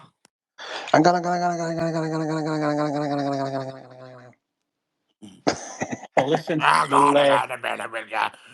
I'll just put a question out there to you now. If Sean Dyche left tomorrow, who'd be the next Everton manager? I'll go to you, Dave. I'll start with you. Sound like Dave. Fucking Larry and Barry. Larry and Right, fucking Barry. Jack. I'll pass you Jack, that glue down later, do you Dave. remember? Do you remember that one when we went on that night and said if I come to Blackpool, he went off his fucking tubes, didn't he? Oh, yeah. Remember? Over the bird, yeah. Funny. Fucking hell. Fucking hilarious. It'll be shit the international weekend, though, innit? Why? Fucking crap. No fucking footy, Me no and Dave are Everton. going to Wembley to watch England on Sunday. Yeah, Ah, yes. didn't Dave tell you? I'm going to watch And the I'm hockey not. next week. Rex, I might go and watch Rex. And Rex to are watch playing the what, anyway. Jack? Hockey. Hockey, Yeah. are you? Yeah. Where's the one? And over the water. What sort of hockey? Ice, Hockey. yeah, ice hockey on the skates and that. Fucking hell, don't you fucking dare. Hey, Wrexham play Stockport. That'll be a good game to What? go. Wrexham play Yeah, it'd be a Stockport good away. game, that. Get They the don't, do they? Yeah, it's Saturday 16th. And the women's derby's on as well, I think, the Sunday. No, yeah, you'll go there, won't you? Looking at all this fucking, all the shorts and all that. She was I'm on blob. gonna. I might try and go and. try and get all the girls to wear the Yeah, BMD you blue be hats. going. Yeah, girl, give your top. Can I have your shirt for our Ruben, please? While we're on that subject, just briefly, obviously, I know we've said that we've got a bit of an exciting drop due. It's going to be a little bit longer than we thought, isn't it? There's just been a bit of an issue with them, so they will be out in the next few, hopefully towards the back end of the month. It's not Dave's underpants either. No. Lampard is in contention for the Coventry job. Coventry. You said that He's still before, getting Jack, paid didn't by you? Everton, like. You know, Well, lads, definitely. listen. It's we've had £35 tonight going to GoFundMe. So thanks very much to Yeah. 1, 2, 3, 4 people that's put in. Thanks very much. We appreciate that. I mean, listen. If anyone wants to put You in, could have all just put £1 in for us, couldn't you? And then we would have been up to fucking 400 fucking pound or whatever it is. But yeah, anyway. you know, we do rely on you to feed these poor bastards out there, and it is a struggle. But you know, whatever. If any businesses want to get in touch, Yeah, and help us out. Message Dave. He's our PR. Yeah, just do it. Just help us if you can. Obviously, it's quite well not critical. It's just something that we want to do, and obviously with the help of yourselves, it really does make a difference, a massive difference. So if you can, It's getting colder. and Colder like we now, Dave, as say, well, isn't look, if you can't afford it, then fine. We don't want you to pay anything that you can't afford. Just retweet it. And out of the funds, Dave is going to fancy dress shop, buying me a sheep's outfit, and I'm going round as a proper Evertonian. So that if that's okay with the people that's put the money in, you will see me walking around in a sheep's outfit, but I'll be a proper Evertonian. See, Southport Blues are coming for you the weekend there, lads. What? Southport Blues are coming for you the weekend. No, it's Billy. Coming It's for you, Billy, you know. coming for you, It's Jack. Billy. He's just fucking loves King Young. I'm gonna take him a snooze at the Brentford game. Because I think what it is, I think he wants one, but he doesn't want to ask for one. Do you know what I mean? He's one of them. Oh, he'll be He alright in just a couple of years for them because Southport are looking like they're getting investment, so they might start extending the ground. They might be able to get tickets for Southport. Maybe no, keep him up there. That'll really wind him up when he hears that, won't it? he's saying So no. listen, should we wind it up then? No, David, I haven't told us about yesterday. What happened yesterday? How did it go? It's good, yeah. It is what it is, isn't it? You know, just a sad occasion, isn't it? Any pictures? No. Why, what Why? happened, Dave? Where did you go? No, I was marching yesterday, wasn't I? Oh, was you? Yeah. Remembrance Remembrance Day. How Day, far innit, did yeah? you Yeah. march, Dave? It's not very far, to be honest. He marched from the Lime Street right up past the cenotaph, then on to St George's Plateau, and then back again, and then round to Dr Duncan's. You just go on a piss then. Yeah. Oh, where'd you go yesterday? Dr Duncan's, and then when else do we end up? What's that? Waves, is it? In the Adelphi, Oh yeah. in there. Didn't you And go then the was it? Didn't you go the Lappies? No. Oh, what the fuck? Why? Someone goes to the Lappies for? Why not? Past all that shite. Bit of minge in your face.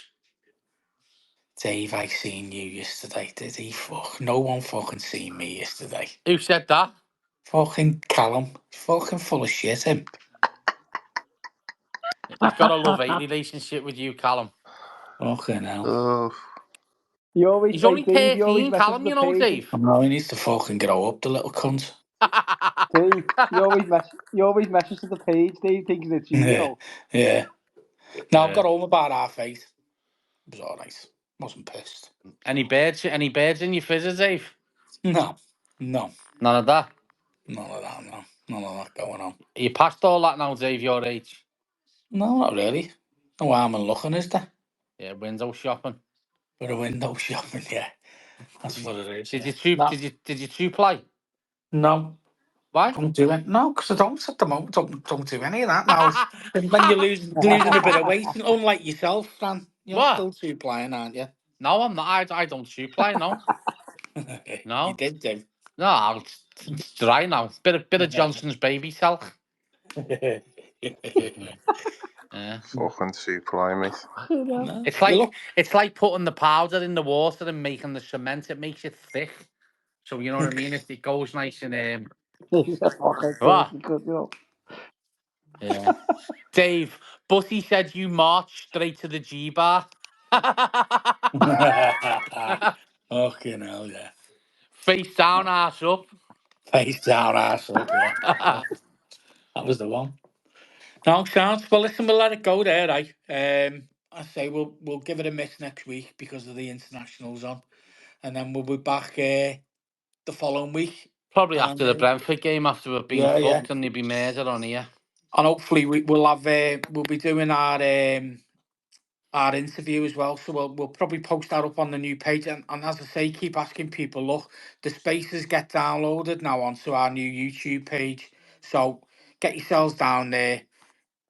Get yourself subscribed. Obviously, press the bell. Obviously, for any notifications, and then just give us a thumbs up once you've listened, because it helps the page. To be fair, so yeah, just do that. And as I say, moving forward, that's where all the spaces will be uploaded to, and also, obviously, no context as well. We're putting some of them little the little small clips on there. So obviously, appreciate no context giving us the opportunity to do that as well, even though it is our fucking content, like, buddy. I know he puts it all together, but listen, appreciate that. Or she, yeah, whichever, yeah. So yeah, appreciate that, and get yourselves over to YouTube and get yourselves subscribed on there. I tell you what, Dave, we still got a few these Geordie cunts listening in. That's it. That's Turner's listening in again. Is he? Yeah. Fucking six-fingered cunts.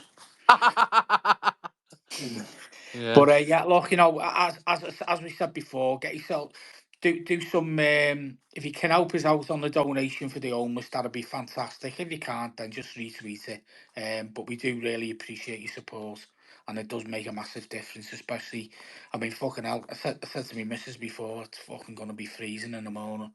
I think the first frost is here. It's fucking cold, really cold. So you can imagine what them poor fuckers are like out on the streets. I'll still be having my shorts on, no matter what. No, and us going out there doing what we do does make a big difference. It really does. So we appreciate your support. Are you gonna do it in your shorts again this year, Dave?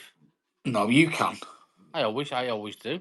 I know you do, yeah, but you just sit in the fucking car eating fucking sweets, you greedy cunt. I can't this year, can I? Yeah, no sweets this year, Dave. It'll be olive. No sweets this year. Well, he'll be eating the fucking scouts, won't he? Because that'll be fucking all minced up.